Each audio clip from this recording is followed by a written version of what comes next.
Hello guys, welcome to our YouTube channel. तो देखिए, मैं आपका दोस्त अभय लेकर आया हूँ आप लोगों के साथ वीडियो, जिसमें आज हम देखने वाले हैं जितने भी दिल्ली यूनिवर्सिटी सोल के स्टूडेंट हैं जिनके पास भी माइक्रो इकोनॉमिक्स सब्जेक्ट है, चाहे इंट्रोडक्टरी माइक्रो इकोनॉमिक्स हो या उसे बच्चे बोलते हैं प्रिंसिपल ऑफ माइक्रो इकोनॉमिक्स, कुछ भी हो, उसकी एक complete one shot revision video, जिसमें आज हम इसकी कंप्लीट यूनिट नंबर 1 से लेकर यूनिट नंबर 4 तक की कंप्लीट रिवीजन एक ही वीडियो में देखने वाले हैं। तो बिना देर के शुरू करते हैं हम अपनी आज की वीडियो। उससे पहले अगर आपने अभी तक चैनल को सब्सक्राइब ना करा हो तो चैनल को जरूर सब्सक्राइब कर लें, वीडियो को लाइक करना ना भूलें और वीडियो को अपने सभी दोस्तों के साथ शेयर जरूर कर दें। तो चलिए शुरू करते हैं हम अपनी आज की video.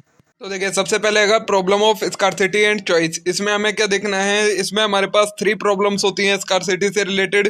Problem number 1, the problem of what to produce, मतलब हमें क्या प्रोड्यूस करना चाहिए। मतलब एक तरीके से we know that resources can be used produce more than one type but all point to note. इसमें देखिए क्या आपको क्वेश्चन होता है कि आपको किस टाइप के गुड्स प्रोड्यूस करने चाहिए, मतलब कंज्यूमर गुड्स प्रोड्यूस करने चाहिए कि कैपिटल गुड्स प्रोड्यूस करने चाहिए। इस टाइप के चॉइस ही आती है, प्रॉब्लम आती है कि आपको किस टाइप के गुड्स प्रोड्यूस करने हैं इकोनॉमी के अंदर। सेकंड प्रॉब्लम आती है the problem of how to produce, मतलब आपको कैसे प्रोड्यूस करना है। मतलब आपको कैपिटल इंटेंसिव टेक्निक का यूज करके गुड्स प्रोड्यूस करने चाहिए या लेबर इंटेंसिव टेक्निक का यूज करके गुड्स को प्रोड्यूस करना चाहिए। थर्ड प्रॉब्लम होती है the problem of for whom to produce, मतलब किसके लिए गुड्स प्रोड्यूस करने चाहिए। मतलब जो लोअर सेक्शन है उसके टाइप के गुड्स प्रोड्यूस करने चाहिए या हायर सेक्शन की डिमांड के अकॉर्डिंग गुड्स को प्रोड्यूस करना चाहिए। ये आती है थर्ड प्रॉब्लम। ये 3 प्रॉब्लम है जो स्कार्सिटी से रिलेटेड होती है किसी भी इकोनॉमी में। फिर आता है हमारा next topic, production possibility curve. Production possibility curve क्या होता है, तो प्रोडक्शन पॉसिबिलिटी कर्व को हम प्रोडक्शन पॉसिबिलिटी फ्रंटियर भी कहते हैं। It is a graphical representation of maximum possible combination of two goods that an economy can produce by efficiently utilizing its given resources and technology during a period of time। जितनी भी एक economy में resources हैं उनका efficiently use करके, technology का efficiently use करके एक इकोनॉमी के अंदर किन किन गुड्स के कॉम्बिनेशन को प्रोड्यूस किया जा सकता है, मतलब किस किस टाइप के गुड्स को प्रोड्यूस किया जा सकता है किस किस क्वांटिटी में, उन सभी का जो कॉम्बिनेशन होता है उनका जो ग्राफिकल रिप्रेजेंटेशन कर देते हैं हम उसे कहते हैं प्रोडक्शन पॉसिबिलिटी कर्व। नेक्स्ट आता है आपका अपॉर्चुनिटी कॉस्ट। क्या होती है, तो opportunity cost of producing a goods is defined as amount of the other goods which has been reduced given by transforming resources from it. Given two goods X and Y, the opportunity cost of production of extra unit of X is amount of goods Y is reduced by transforming resources from it। Opportunity cost क्या होती है, एक goods को produce करने के लिए, मतलब एक गुड्स की कोई एक्स्ट्रा यूनिट प्रोड्यूस करने के लिए दूसरे वाले गुड्स की हमने कितनी यूनिट या कितनी क्वांटिटी को कम कर दिया है, उस चीज को हम कहते हैं opportunity cost. We can write opportunity cost as ratio of change in Y to that of X. इसे हम कैसे लिख सकते हैं, वाई में कितना चेंज आया एक्स के चेंज होने की वजह से, उसे हम कहते हैं अपॉर्चुनिटी कॉस्ट। इसे हम दिखाते हैं change in Y upon change in X, where this represent change in. On a PPC, this ratio represents the slope which is also called marginal rate of transformation। PPC पर हम इसे किस form में show करते हैं, marginal rate of transformation के slope में हम इसे शो करते हैं। मार्जिनल रेट ऑफ ट्रांसफॉर्मेशन का फॉर्मूला वही होता है, change in Y upon change in X is equal to slope of PPC is equal to measure of opportunity cost. ठीक है, depending on the rate at which a goods is sacrifice to produce extra unit of other goods. Opportunity cost can be classified into 3 type, depend on किस type के goods को produce करने के लिए किस unit की कितनी यूनिट को हमें सैक्रिफाइस करना पड़ता है, उसके बेसिस पर हमने अपॉर्चुनिटी कॉस्ट को 3 पार्ट में डिवाइड कर रखा है। Number 1 constant opportunity cost, number 2 increasing opportunity cost, number 3 decreasing opportunity cost. According to the shape of PPC will also change, और इनके अकॉर्डिंग इनकी जो शेप्स होती है प्रोडक्शन पॉसिबिलिटी कर्व की वो भी चेंज हो जाती है। ठीक है, देखिए ये हैगा जो आपका कांस्टेंट अपॉर्चुनिटी कॉस्ट होती है, उसमें जो प्रोडक्शन पॉसिबिलिटी कर्व होता है वो कैसा होता है, डाउनवर्ड स्लोपिंग होता है और एक स्ट्रेट लाइन होती है। Shape of PPC under increasing opportunity cost, जब इंक्रीजिंग अपॉर्चुनिटी कॉस्ट होती है तो उसमें देखिए जो आपके पीपीसी की शेप होती है वो कुछ इस टाइप की होती है, इसे हम कह सकते हैं कॉनकेव प्रोडक्शन पॉसिबिलिटी कर्व। ठीक है, और जब शेप डिक्रीजिंग अपॉर्चुनिटी कॉस्ट होती है तो उसमें क्या होती है, पीपीसी की शेप ऐसी होती है, कॉन्वेक्स प्रोडक्शन पॉसिबिलिटी कर्व इसे कहते हैं। ठीक है, डाउनवर्ड स्लोपिंग होते हैं ये सारे। अब डिक्रीजिंग अपॉर्चुनिटी कॉस्ट क्या होती है, तो it is a situation where in order to produce each extra unit of goods the rate of reducing the quantity of other goods keep decreasing.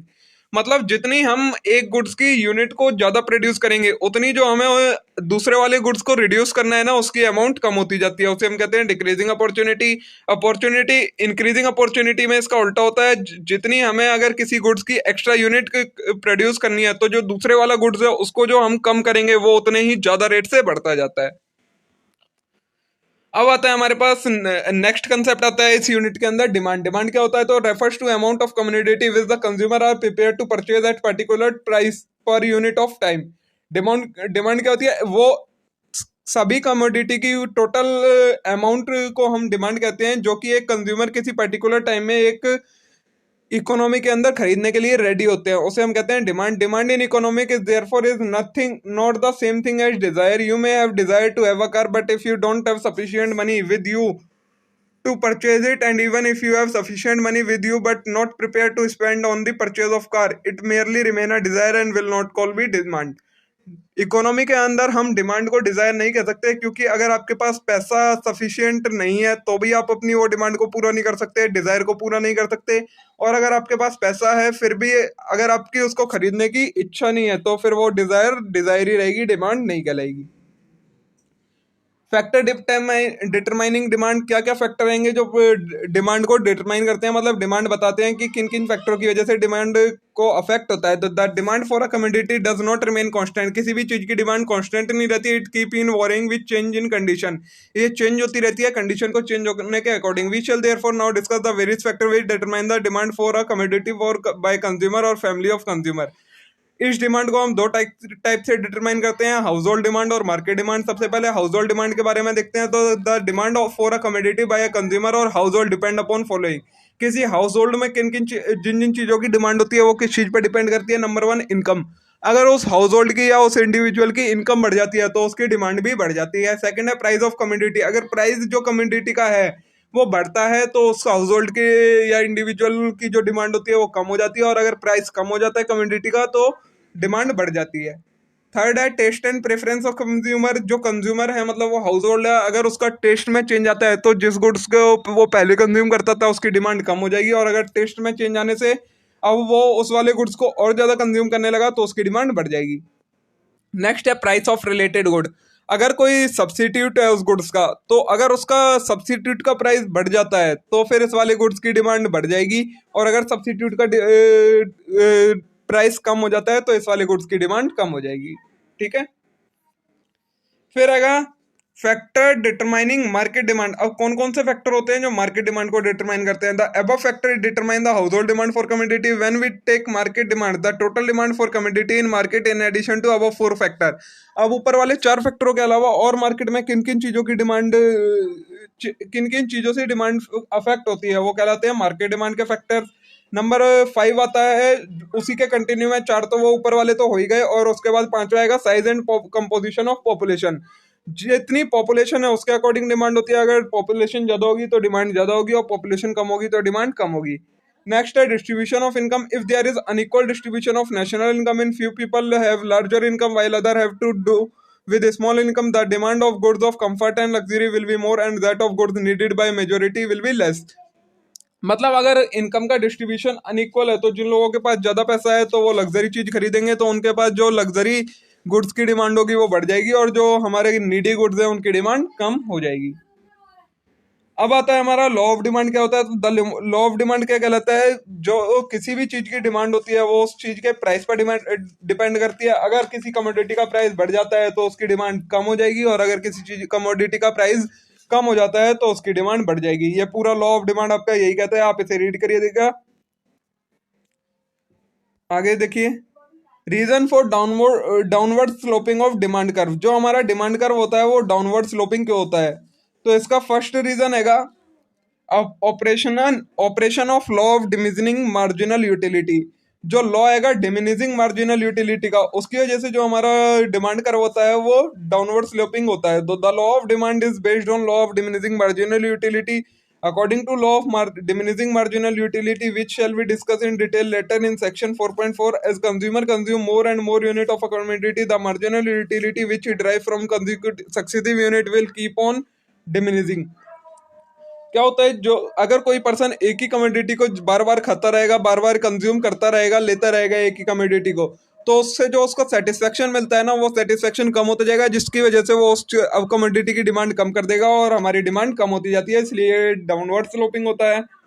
Next है न्यू कंज्यूमर। तो the market demand for a commodity is made up by individual demand of numerous consumer. जो market demand होती है किसी भी commodity की, वो किस चीज पर डिपेंड करती है, जो सभी इंडिविजुअल अलग अलग डिमांड करते हैं उस पर डिपेंड करती है। When the price of any commodity is high, only the rich few can afford to purchase such costly commodity. अगर किसी चीज का प्राइस ज्यादा होगा तो सिर्फ जो हो अमीर लोग हैं वही उसे परचेज कर पाएंगे, and the poor section of society have to go without it, do with inferior substitute. और जो पुअर सेक्शन है सोसाइटी का, उसे क्या, जो उसके पुअर इंफीरियर सब्सटीट्यूट्स हैं उनसे काम चलाना पड़ेगा। When the price fall the commodity become accessible to some more consumer. अगर वहीं उस कमोडिटी का प्राइस कम हो जाता है तो फिर उससे क्या होगा, और नए कंज्यूमर उसे कंज्यूम कर पाएंगे, एसेसिबल कर पाएंगे, जो कि ज्यादा पुअर नहीं है। One reason why market demand for of any goods increase in response to fall in its price. तो यही रीजन है कि किसी चीज के प्राइस कम होने की वजह से उसकी डिमांड क्यों बढ़ जाती है। Is that each fall in its price bring it new consumer, क्योंकि उसके प्राइस कम होने से की वजह से उसके नए कंज्यूमर बढ़ जाते हैं। नेक्स्ट है income effect. The change in price of commodity also affect the real income of the purchasing power of the consumer. किसी चीज कमोडिटी का प्राइस चेंज होना जो कंज्यूमर है उनकी परचेजिंग पावर को भी अफेक्ट करता है। Fall in price of commodity in fact amount to rise in real income of purchasing power of the consumer. अगर किसी कमोडिटी का प्राइस कम होता है तो वो कंज्यूमर की परचेजिंग पावर को इंक्रीज कर देता है। Therefore he can afford buy more of the commodity. Price कम होने की वजह से वो उसी कमोडिटी को और ज्यादा अमाउंट में खरीद सकता है।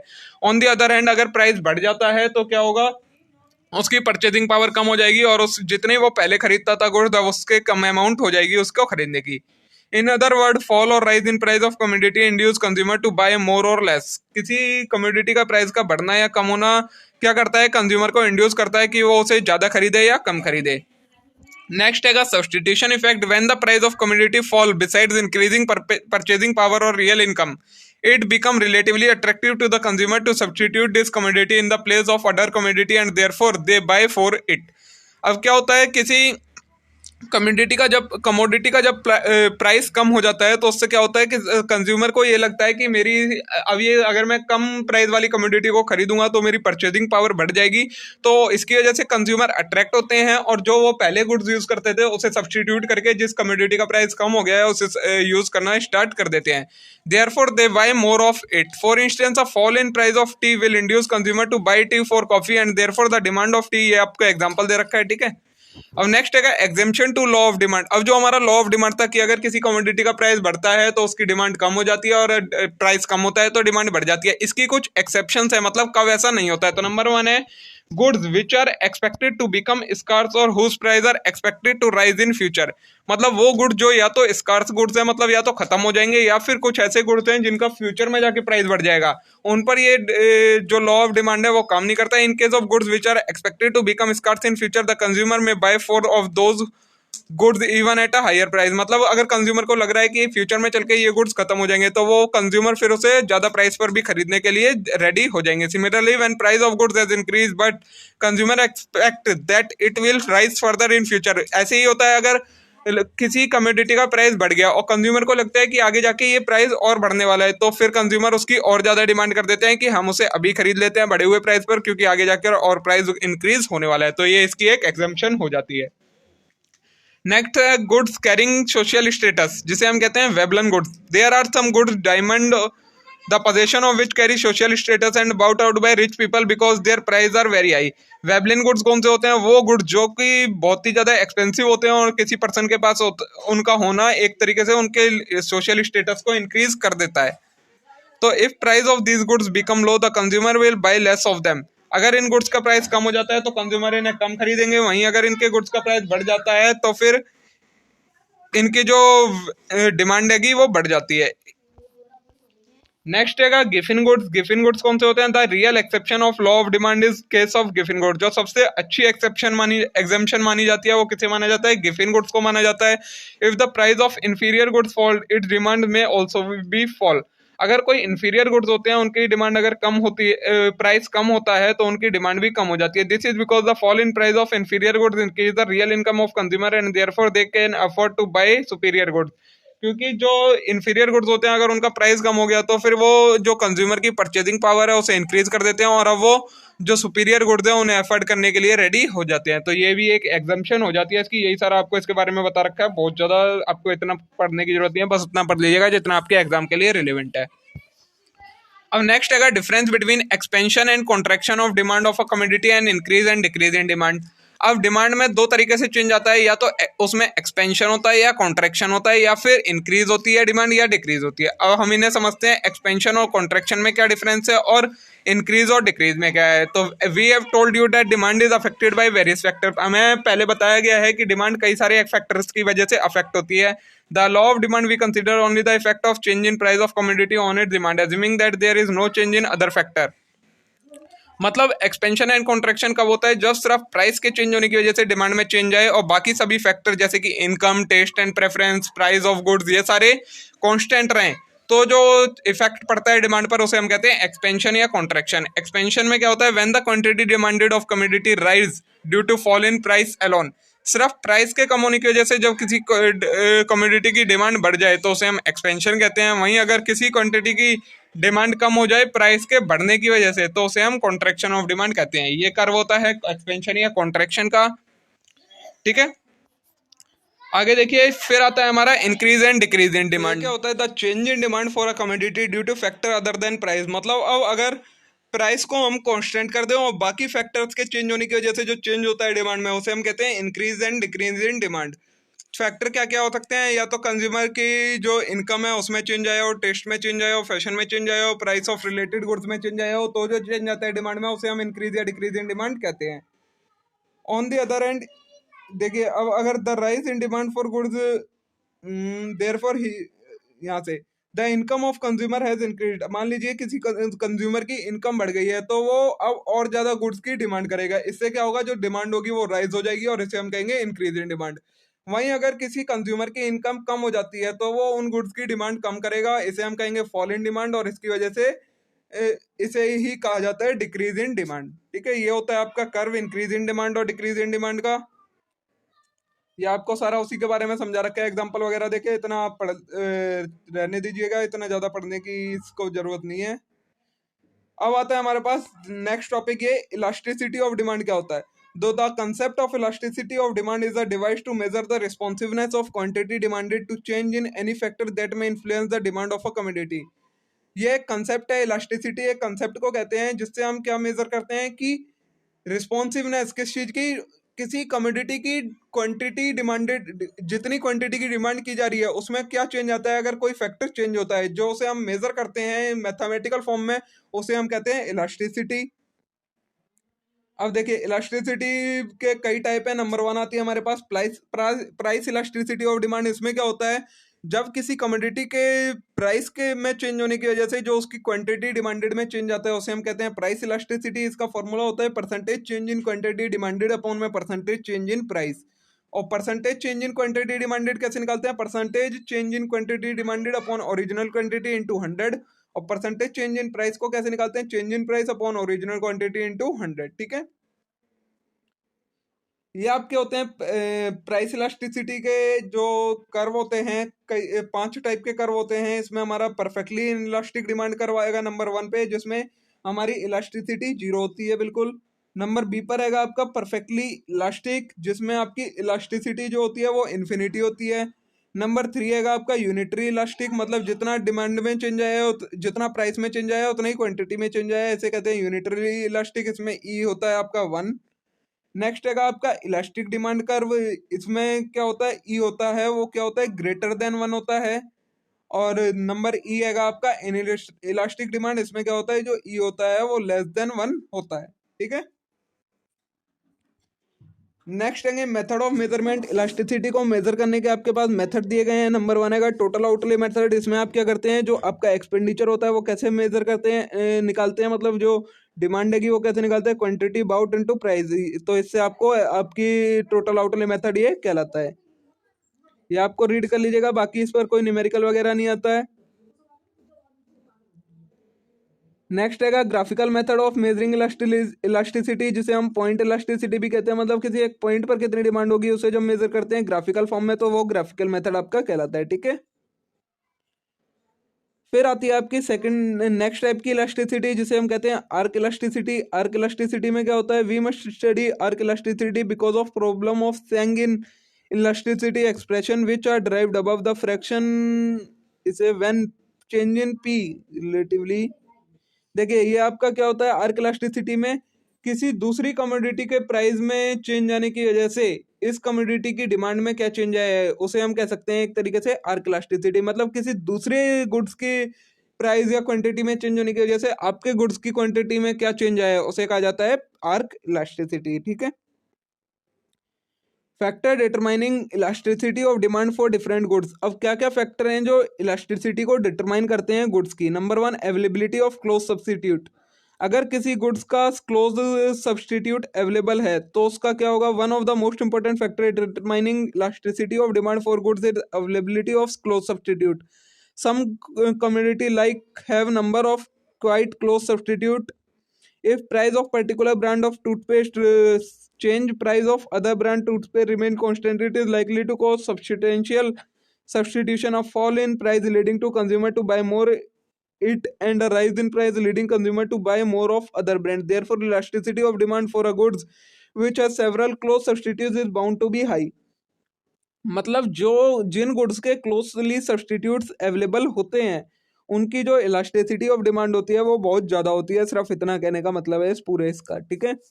नेक्स्ट रहेगा कैरेक्टर ऑफ कम्युनिटी। तो the elasticity of demand depend also upon the character of goods whether it is considered a necessity और luxury by consumer. The demand of necessity of life is usually inelastic while demand of luxurious tends to be highly elastic. Character nature क्या है community का उस पर भी depend करता है elasticity. अगर कोई नेसेसरी गुड्स है, मतलब वो गुड्स जिसकी हमें डेली लाइफ में जरूरत पड़ती है, तो उसकी जो डिमांड होती है वो इनइलास्टिक होती है। मतलब उसके प्राइस चाहे जो भी चेंज हो उसकी डिमांड में कोई फर्क नहीं आता है। वहीं अगर कोई लग्जरी गुड है तो वो हाईली इलास्टिक होता है। ठीक है। नेक्स्ट है third, level of price. At very high and at low price elasticity of demand is usually very low. या तो बहुत ज़्यादा, जब बहुत ज़्यादा प्राइस होता है या बहुत ज़्यादा कम प्राइस होता है, तो जो इलास्टिसिटी होती है डिमांड की वो बहुत लो होती है। If the price of commodity is very high और very low, a slightly change in it will not affect its demand. तो हाई जो इलास्टिसिटी होती है वो बहुत कम होती है, और अगर कमोडिटी का प्राइस बहुत ज़्यादा होता है या बहुत कम होता है तो स्लाइट चेंज आता है किसमें, डिमांड में। ठीक है। अब नेक्स्ट है importance of community in the consumer budget. जो कंज्यूमर का बजट है उसमें उसकी क्या इंपॉर्टेंस है, मतलब the proportion of income spent on community. जो कंज्यूमर है वो उसका कितना पोर्शन स्पेंड करना चाहता है उस कम्युनिटी के ऊपर। When a community claim only a small fraction of consumer income, he make no great effort to look into for substitute when its price rise. अगर कोई ऐसा गुड्स है जो कंज्यूमर की इनकम का एक बहुत छोटा सा हिस्सा कंज्यूम करता है, उसे खरीदने में बहुत छोटा हिस्सा यूज होता है, तो फिर जो कंज्यूमर होगा वो उसके सब्सटीट्यूट को चूज करने के बारे में नहीं सोचेगा और उसकी जो डिमांड होगी वो इलास्टिक रहेगी, परफेक्टली इलास्टिक रहेगी। वहीं अगर उसकी इनकम का बहुत ज़्यादा हिस्सा वो एक कंज्यूम करता है वो कमोडिटी, तो फिर वो उसके सब्सटीट्यूट के बारे में सोचेगा, और अगर सब्सटीट्यूट होता है तो आपकी डिमांड बहुत ज़्यादा इलास्टिक होती है। नेक्स्ट है the possibility of new customer entering the market. When the price of commodity is high only the relatively rich people can afford two by it. अगर किसी कमोडिटी का प्राइस बहुत ज़्यादा होता है तो सिर्फ अमीर लोग ही उसे खरीद सकते हैं, but as the price fall it become accessible to new consumer. वहीं अगर प्राइस कम हो जाता है तो जो नए कस्टमर्स होते हैं वो भी उसे खरीद सकते हैं। Thus when each fall in price more and more new customer are induced to buy the commodity, hence a fall in price which induce consumer in several income group to buy will result in considerable elasticity of demand. तो इसीलिए अगर किसी commodity का price कम होता है तो उसकी demand कैसी हो जाती है, इलास्टिक डिमांड हो जाती है। नेक्स्ट है possibility of postponing purchasing. The elasticity of demand for goods also depend upon whether और not its purchase can be postponed if the situation so demand. The demand for consumer durables such as furniture, refrigerator and less essential item can usually be postponed for better time in future. The demand for goods the purchase of which can easily defer to future is likely to more elastic as compared to demand for goods the purchase which cannot be postponed. कुछ ऐसे good जिनकी demand को हम postpone कर सकते हैं, मतलब अगर हम उन्हें खरीदना चाहते हैं और हमें उनके प्राइस अच्छे नहीं लग रहे तो हम उसे पोस्टपोन कर देते हैं कि हम फ्यूचर में चल के उसे खरीदेंगे। तो इस टाइप के गुड्स की डिमांड होती है वो कैसी होती है, वो मोर इलास्टिक डिमांड होती है। नेक्स्ट है the period of time under consideration in event of rise of price of goods a consumer real income is reduced and he is compelled to readjust his consumption pattern. अगर किसी goods का price बढ़ जाता है तो जो consumer की income हो जाती है वो कम हो जाती है और वो उसे रीएडजस्ट करता है कि अब उसे किस तरीके से कंजप्शन करना है। He does by changing his consumption habit and by finding cheaper substitute find करता है या कोई और हैबिट डालने की कोशिश करता है। तो इस वजह से क्या होता है, elasticity of demand for any goods will tend to greater the longer the period of time allowed for these adjustment. तो इन एडजस्टमेंट के लिए जितना ज़्यादा टाइम दिया जाएगा उतनी ही उसकी डिमांड इलास्टिक होगी। ठीक है, आगे आएगा नेक्स्ट टाइप की जो इलास्टिसिटी होती है वो होती है आपकी इनकम इलास्टिसिटी। इनकम इलास्टिसिटी क्या होती है, कंज्यूमर की इनकम में चेंज आने की वजह से डिमांड में क्या चेंज आता है, जब वो मेजर किया जाता है न्यूमेरिकल टर्म में तो उसे हम कहते हैं इनकम इलास्टिसिटी ऑफ डिमांड। ठीक है, क्रॉस इलास्टिसिटी क्या होता है, जब दूसरे गुड्स की प्राइस में चेंज आने की वजह से आपकी गुड्स की डिमांड में चेंज आए तो उसे कहा जाता है क्रॉस इलास्टिसिटी ऑफ डिमांड। ये भी एक टाइप है इलास्टिसिटी ऑफ डिमांड का ही। ये हो गया आपका डिमांड के बारे में। अब बात आती है सप्लाई की। सप्लाई क्या होती है, तो supply refers to quantity of commodity which the producer are prepared and to sell in market at a particular price per unit of time. वो सभी क्वांटिटी जो कि एक प्रोड्यूसर प्रोड्यूस करता है और उसे बेचना चाहता है मार्केट के अंदर किसी एक पर्टिकुलर पॉइंट ऑफ टाइम पर, उसे सप्लाई कहा जाता है। जैसे demand demand supply is also expressed with reference to particular price and time. जो सप्लाई होती है उसे भी हम कई सारे फैक्टर्स के अकॉर्डिंग डिटरमाइन करते हैं। The amount of goods available with the producer can not be called supply. वो गुड्स की अमाउंट जो कि प्रोड्यूसर के पास अवेलेबल है एज हिज स्टॉक, उसे हम सप्लाई में इंक्लूड नहीं करते हैं। The because the producer may not be prepare to offer the entire stock, क्योंकि अभी प्रोड्यूसर जो है वो प्रिपेयर नहीं है कि वो इन स्टॉक को बेचना चाहे। ठीक है, अब सप्लाई को क्या क्या फैक्टर से डिटरमाइन करते हैं। नंबर वन है प्राइस ऑफ कमोडिटी। अगर किसी कमोडिटी का प्राइस ज़्यादा होगा तो उसकी सप्लाई ज़्यादा होगी, प्राइस कम होगा तो सप्लाई कम होगी। नेक्स्ट है प्राइस ऑफ अदर कमोडिटी। अगर दूसरी कमोडिटी का प्राइस ज़्यादा है और आपकी कमोडिटी का प्राइस कम है तो आपकी सप्लाई कम होगी, और दूसरी कमोडिटी का प्राइस कम है आपकी का ज़्यादा है तो आपकी सप्लाई ज़्यादा होगी। थर्ड है price of factor of production. जो आपके प्रोडक्शन के फैक्टर हैं अगर उनका प्राइस ज़्यादा चल रहा है तो आपकी कॉस्ट भी बढ़ जाएगी। तो इसमें देखिए क्या लिखा है, other thing being equal the change in price of production of factor also affect the cost of production. आपकी कॉस्ट ऑफ प्रोडक्शन पर फर्क पड़ेगा। The rise in price of one factor used in production of commodity will cause increase in its costs of production and reduce the profitability। तो अगर किसी commodity की cost of production बढ़ जाएगी तो उस पर आपका प्रॉफिट कम हो जाएगा, और प्रॉफिट कम हो जाएगा तो आपकी सप्लाई कम करोगे, आप उसे ज़्यादा सप्लाई नहीं करोगे। वहीं अगर कॉस्ट ऑफ प्रोडक्शन कम हो जाती है तो आपका प्रॉफिट उस पर बढ़ जाता है, और प्रॉफिट बढ़ जाता है तो फिर आपकी जो सप्लाई है वो भी इंक्रीज हो जाती है। नेक्स्ट है स्टेट ऑफ टेक्नोलॉजी। अगर आपके पास अच्छी टेक्नोलॉजी है तो उससे आप कम कॉस्ट में अच्छे गुड्स प्रोड्यूस कर पाएंगे, और गुड्स पे कम कॉस्ट में प्रोड्यूस होगा तो प्रॉफिटेबिलिटी आपकी ज़्यादा होगी। तो अगर टेक्नोलॉजी अच्छी है तो आपकी सप्लाई ज़्यादा होगी, और टेक्नोलॉजी खराब है तो सप्लाई कम होगी। नेक्स्ट है the goal of producer. The objective of producer is to maximise their profit, but if producer of commodity want to sell as much as possible even if it's cost him some profit, he will produce more of that commodity and therefore its supply will increase. Producer का goal पर भी depend करता है। वैसे तो सभी producer यही चाहते हैं कि वो प्रॉफिट ही कमाएं, लेकिन कई बार क्या होता है प्रोड्यूसर ये सोचते हैं कि हमें बेचना है, प्राइस चाहे जो भी हो बस हमारी कॉस्ट रिकवर हो जाए, बाकी उसके ऊपर थोड़ा सा भी अगर हमें प्रॉफिट मिल रहा है तो हम उसे बेच देंगे। तो इस केस में क्या होता है, जो सप्लाई होती है वो इंक्रीज होती है। अब जैसे लॉ ऑफ डिमांड था वैसे ही लॉ ऑफ सप्लाई होता है। इसमें क्या होता है, लॉ ऑफ सप्लाई में भी जब कोई कमोडिटी की प्राइस बढ़ती है, इसमें उल्टा होता है। जैसे उसमें क्या हो रहा था, जैसे प्राइस बढ़ रहा था तो आपकी डिमांड कम हो रही थी, और प्राइस कम हो रहा था तो डिमांड बढ़ रही थी। इसमें उल्टा होता है, क्या होता है, अगर प्राइस ज़्यादा है तो सप्लाई ज़्यादा होगी, और प्राइस कम है तो सप्लाई कम होगी। इसे कहा जाता है लॉ ऑफ सप्लाई। लिखा है other things being equal more of commodity will be supplied at higher price and less at lower price. बाकी सारी चीज़ें कांस्टेंट रहें, सिर्फ प्राइस पर ध्यान दिया जाए तो अगर प्राइस ज़्यादा है तो सप्लाई ज़्यादा होगी, प्राइस कम है तो सप्लाई कम होगी। यही पूरा लॉ कहता है, इसे आप पढ़ लीजिएगा, यही सारा एक्सप्लेन किया गया है इसमें। सप्लाई कर्व देखिए इस टाइप का होता है, अपवर्ड स्लोपिंग कर्व होता है, लेफ्ट में डाउन होता है और राइट में वो इंक्रीज होता जाता है। Difference between change in quantity supplied and increase और डिक्रीज इन क्वांटिटी सप्लाई। जैसे आपने डिमांड में पढ़ा था एक्सपेंशन एंड कॉन्ट्रैक्शन और इंक्रीज और डिक्रीज इन डिमांड, वैसे ही सप्लाई में भी है। एक्सपेंशन एंड कॉन्ट्रैक्शन को कहा जाता है चेंज इन क्वांटिटी सप्लाइड, और इंक्रीज और डिक्रीज इन सप्लाई वो आपका सेम ही है। तो देखिए इंक्रीज और डिक्रीज इन क्वांटिटी सप्लाइड मतलब एक तरीके से हम इसे कॉन्ट्रैक्शन और एक्सपेंशन और कॉन्ट्रैक्शन के उससे समझ सकते हैं। देखिए अगर किसी कमोडिटी का प्राइस बढ़ता है तो उसकी सप्लाई भी बढ़ जाती है आपकी, और कमोडिटी का प्राइस कम होता है तो उसकी सप्लाई भी आपकी कम हो जाती है। तो जो प्राइस के चेंज होने की वजह से उसकी क्वांटिटी सप्लाई में चेंज आता है उसे कहा जाता है चेंज इन क्वांटिटी सप्लाइड या फिर इंक्रीज और डिक्रीज इन क्वांटिटी सप्लाइड। ये आपका कर्व है उसका चेंज इन क्वांटिटी सप्लाइड का। फिर आता है आपका इंक्रीज और डिक्रीज इन सप्लाई, मतलब चेंज इन सप्लाई। ये था चेंज इन क्वांटिटी सप्लाइड, और अब आएगा चेंज इन सप्लाई में क्या चेंज आता है। तो अगर हम प्राइस को कांस्टेंट कर दे, बाकी फैक्टर की वजह से जो सप्लाई में चेंज आता है, अगर बाकी फैक्टर की वजह से सप्लाई बढ़ जाती है तो उसे कहा जाता है इंक्रीज इन सप्लाई, और कम हो जाती है तो कहा जाता है डिक्रीज इन सप्लाई। ये आपका कर्व है इंक्रीज और डिक्रीज इन सप्लाई या फिर चेंज इन सप्लाई का, ठीक है। अब जैसे डिमांड में वही सारा डिमांड वाला ही सारा आएगा, इसमें बस चेंज आएगा सिर्फ सप्लाई डिमांड और सप्लाई का, बाकी सारी चीज़ें आपकी वही सेम है।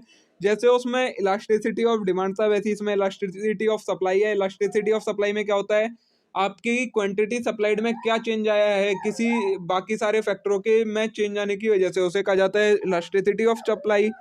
नंबर वन आएगी, ये हमारे पास सिर्फ प्राइस इलास्टिसिटी दे रखी है, मतलब प्राइस में चेंज आने की वजह से प्राइस के में कितना परसेंट चेंज हुआ है, जिससे आपकी क्वांटिटी में कितने परसेंट चेंज आया, उसे जब मेजर किया जाता है तो वो कहा जाता है इलास्टिसिटी ऑफ सप्लाई। वही पांचों कर्व जो आपने डिमांड में देखे थे, वही पांचों कर्व अब अपवर्ड स्लोपिंग में बनेंगे, और वही सारे वही होते हैं परफेक्टली इनइलास्टिक होता है, जिसमें इलास्टिसिटी ऑफ सप्लाई जीरो होती है, इलास्टिसिटी इन्फिनिटी होगी परफेक्टली इलास्टिक में, इलास्टिसिटी ग्रेटर देन वन होगी इलास्टिक में, लेस देन वन होगी इन इलास्टिक में, और इक्वल टू वन होगी यूनिटरी इलास्टिक में, ठीक है। देखिए ये दे रखे हैं आपको, ये नंबर वन है आपका perfectly in elastic, perfectly elastic, elastic supply, in elastic supply और यूनिटरी इलास्टिक। ये आप कर लीजिएगा, कई बार एग्जाम में एक फुल फ्लेज क्वेश्चन में आपको ये सारी चीजें बनाने के लिए आ जाती हैं, ठीक है। अब आएगा determination of equilibrium price. Equilibrium price क्या होता है, the price of commodity in market is determined bye jointly bye it's demand and supply.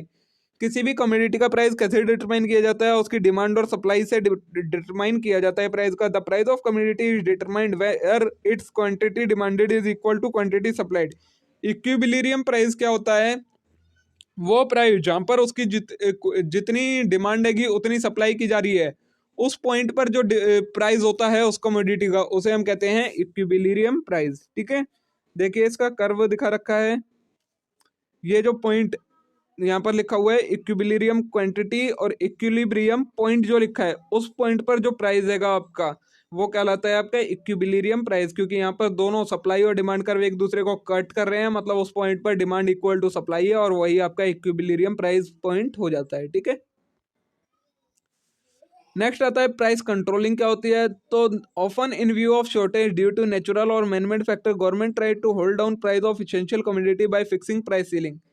Shortage होने की वजह से क्या होता है, अगर कमोडिटी की कमी आ जाती है, कोई भी प्रोडक्ट है उसकी कमी आ जाती है तो उसका प्राइस बढ़ने लगता है। इसीलिए गवर्नमेंट ने उसके प्राइस को कंट्रोल करने के लिए सभी चीज़ों का एक एक प्राइस फिक्स कर रखा है, जिसे कहा जाता है price ceiling. At present, our government is trying to control the rate of inflation by imposing price control on a wide range of commodity. ज़्यादातर कमोडिटी पर गवर्नमेंट क्या इन्फ्लेशन को कंट्रोल करने के लिए प्राइस सीलिंग कर देती है, प्राइस कंट्रोल कर देती है उसका। What you expect to be consequence of fixing some price by law rather than allowing them to be determined by market force?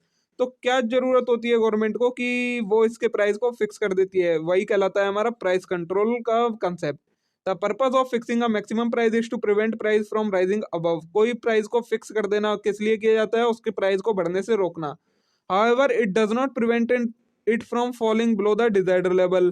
But ये इसे प्राइस सीलिंग सिर्फ अपर प्राइस के लिए की जाती है कि कितना प्राइस बढ़ सकता है। कोई भी अगर किसी चीज का प्राइस फॉल हो रहा है तो उसके लिए कोई भी प्राइस सीलिंग नहीं की जाती है। It is evident that if the legal fixed maximum price is above the equilibrium price it will have no effect either on the quantity और प्राइस। ये छोड़िए आप, ये होता है आपका जो ये प्राइस कंट्रोल किया जाता है वो इसी उसका जो आपको एक तरीके से ग्राफ बता रखा है, ये बता रखा है, वही ये इतना जरूरी है नहीं, आता नहीं है ये, ठीक है। फिर नेक्स्ट कंसेप्ट आता है कंज्यूमर सरप्लस। क्या होता है आपका? तो consumer surplus is defined as the difference between price the consumer is willing to pay for a goods और service and amount of market price that he is actually paying for it in the market. Consumer surplus क्या होता है? वो उन दो price का difference, क्या क्या दो प्राइस, जितना कंज्यूमर विलिंग है मतलब देना चाहता है किसी कम्युनिटी के लिए, और वो मार्केट में कितना प्राइस दे रहा है, उनके बीच का जो डिफरेंस होता है वो कहलाता है आपका consumer surplus. It is one way to determine the welfare that consumer receive from purchase of their goods and services. ये किस लिए डिटरमाइन किया जाता है? तो लोगों का फायदा क्या हो रहा है जानने के लिए कि जो वो गुड्स खरीद रहे हैं उससे उनका क्या फायदा हो रहा है, उसे जानने के लिए कंज्यूमर सरप्लस को कैलकुलेट किया जाता है। ये देखिए, ये है आपका ग्राफ कंज्यूमर सरप्लस का। जो पी डैश दे रखा है प्राइस, वो है आपका जो प्राइस मतलब मार्केट में पे करना होता है, और डी पॉइंट पर जो हैगा वो हैगा आपका जितना प्राइस वो एक्स्ट्रा पे कर रहा है। तो जितना भी ये हैगा ये आपका कहलाता है कंज्यूमर सरप्लस। नेक्स्ट आता है प्रोड्यूसर सरप्लस। तो producer surplus is defined as difference between market price at which the producer is selling a goods और service the minimum supply price of that goods and services. Producer surplus क्या होता है? मतलब जितने price पर producer goods को बेच रहा है और जो उनका मार्केट प्राइस है उनके बीच में जो डिफरेंस होता है उसे कहा जाता है प्रोड्यूसर सरप्लस। इसका ग्राफ कुछ इस तरीके का होता है। ये दोनों जरूरी हैंगे, इंपॉर्टेंट हैंगे, कई बार एग्जाम्स में पूछ लिए जाते हैं, ठीक है। तो देखिए दोस्तों, इसी के साथ ही हमारी यूनिट नंबर 1 कंप्लीट हो जाती है। चलिए अब देखते हैं यूनिट नंबर 2। हमारी पहला टॉपिक है इसमें the law of diminishing marginal utility. तो ये जो लॉ है डिमिनिशिंग मार्जिनल यूटिलिटी का क्या कहता है? देखिए, the law of diminishing marginal utility state that the consumer consume more of goods at any given time its marginal utility tends to diminish.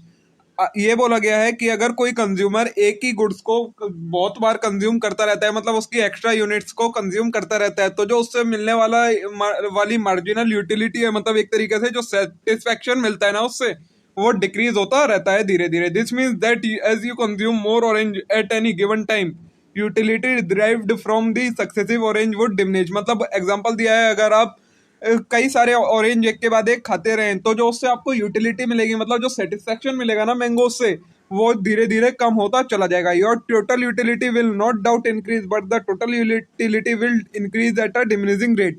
जो आपकी टोटल यूटिलिटी है वो बढ़ेगी लेकिन उतने रेट से नहीं बढ़ेगी, वो डिमिनिशिंग रेट से बढ़ेगी, मतलब धीरे धीरे बढ़ेगी। ये मतलब होता है आपका law of diminishing marginal utility का। यूटिलिटी का इसमें क्या मतलब होता है? यूटिलिटी का वो हम समझ सकते हैं सेटिस्फेक्शन से। Marginal utility means the utility of an additional unit. Marginal utility क्या होती है? एक एडिशनल यूनिट खाने से आपको क्या यूटिलिटी मिलती है उसे कहा जाता है marginal utility. The first orange in the marginal utility, first orange is the marginal orange and the utility from first orange is marginal utility. जो फर्स्ट ऑरेंज खाया वो मार्जिनल ऑरेंज था और जो उससे यूटिलिटी मिली उसे हम कहेंगे मार्जिनल यूटिलिटी, ठीक है। Total utility is the utility derived from consumption of all the units, it is sum of marginal utilities. Total utilities क्या होती है? जो जितनी भी हमने यूनिट्स का कंजप्शन करा है उनसे जितना हमें टोटल सेटिस्फेक्शन मिला, जितनी टोटल यूटिलिटीज मिली उसे हम कहते हैं टोटल यूटिलिटी। ये क्या होता है? सम होता है ये मार्जिनल यूटिलिटी, मतलब जितनी भी मार्जिनल यूटिलिटीज हैं जब हम उन्हें ऐड कर दें तो हमारे पास टोटल यूटिलिटी आ जाती है, ठीक है। देखिए, ये आपके सामने ग्राफ दिया है law of diminishing marginal utility का। इसमें जो आपका ऊपर वाला कर्व है वो शो कर रहा है टी यू टोटल यूटिलिटी को, नीचे वाला कर्व है वो एम यू मार्जिनल यूटिलिटी को शो कर रहा है। अब इस लॉ से हमारे पास कुछ रिलेशनशिप निकल के आती है मार्जिनल यूटिलिटी और टोटल यूटिलिटी के, उसमें जो आपको इस ग्राफ में भी दिख रही है। देखिए, नंबर 1 है कि when marginal utility decline but it is positive total utility increase but at diminishing rate. जब जो मार्जिनल यूटिलिटी डिक्लाइन हो रही होती है, मतलब कम हो रही होती है जैसे जैसे लेकिन वो जब तक पॉजिटिव रहती है तब तक टोटल यूटिलिटी आपकी बढ़ती है लेकिन डिमिनिशिंग रेट से बढ़ती है। When marginal utility reaches zero, जब आपकी मार्जिनल यूटिलिटी जीरो हो जाती है तो टोटल यूटिलिटी वो अपने मैक्सिमम पॉइंट पर पहुंच चुकी होती है। नेक्स्ट है when marginal utility become negative, और जैसे ही मार्जिनल यूटिलिटी नेगेटिव होनी शुरू हो जाती है वैसे वैसे आपकी टोटल यूटिलिटी डिक्लाइन शुरू होनी शुरू हो जाती है। ठीक है, this is in substance is the famous law of diminishing marginal utility. This law is based on following assumption. जो ये हमारा डिमिनिशिंग मार्जिनल यूटिलिटी का लॉ है ये कुछ एजम्पशंस पर बेस्ड है। नंबर वन है different unit of a community are homogeneous and identical in all aspects. ये बोला गया है जो भी हम यूनिट कंज्यूम कर रहे हैं एक के बाद एक, वो सारी होमोजीनियस यूनिट होनी चाहिए, मतलब एक जैसी होनी चाहिए, आइडेंटिकल होनी चाहिए। Next, there is no time interval between the consumption of two unit. दो यूनिट के कंजप्शन में कोई भी बीच में टाइम का गैप नहीं होना चाहिए। अगर बीच में टाइम गैप है तो वो आपके फिर ये एजम्पशन काम नहीं, मतलब लॉ काम नहीं करेगा। नेक्स्ट है taste fashion of consumer remain the same. और जो कंज्यूमर का टेस्ट है, जो फैशन है, जो भी वो कम्युनिटी को कंज्यूम कर रहा है उसके अकॉर्डिंग उसका वो हमेशा सेम ही रहना चाहिए, कभी वो चेंज नहीं होना चाहिए जब तक वो उसका कंजप्शन कर रहा है। तो ये हमारी कुछ एजम्पशंस हैं और कुछ रिलेशनशिप निकल गया है मार्जिनल यूटिलिटी और टोटल यूटिलिटी के बीच में। ठीक है, नेक्स्ट है exemptions of the law of diminishing marginal utility. अब हम बात करेंगे कि इसकी क्या क्या एग्जेम्पशन है, मतलब किस किस केस में ये लॉ काम नहीं करता है। Number one, the law according to them does not apply to money.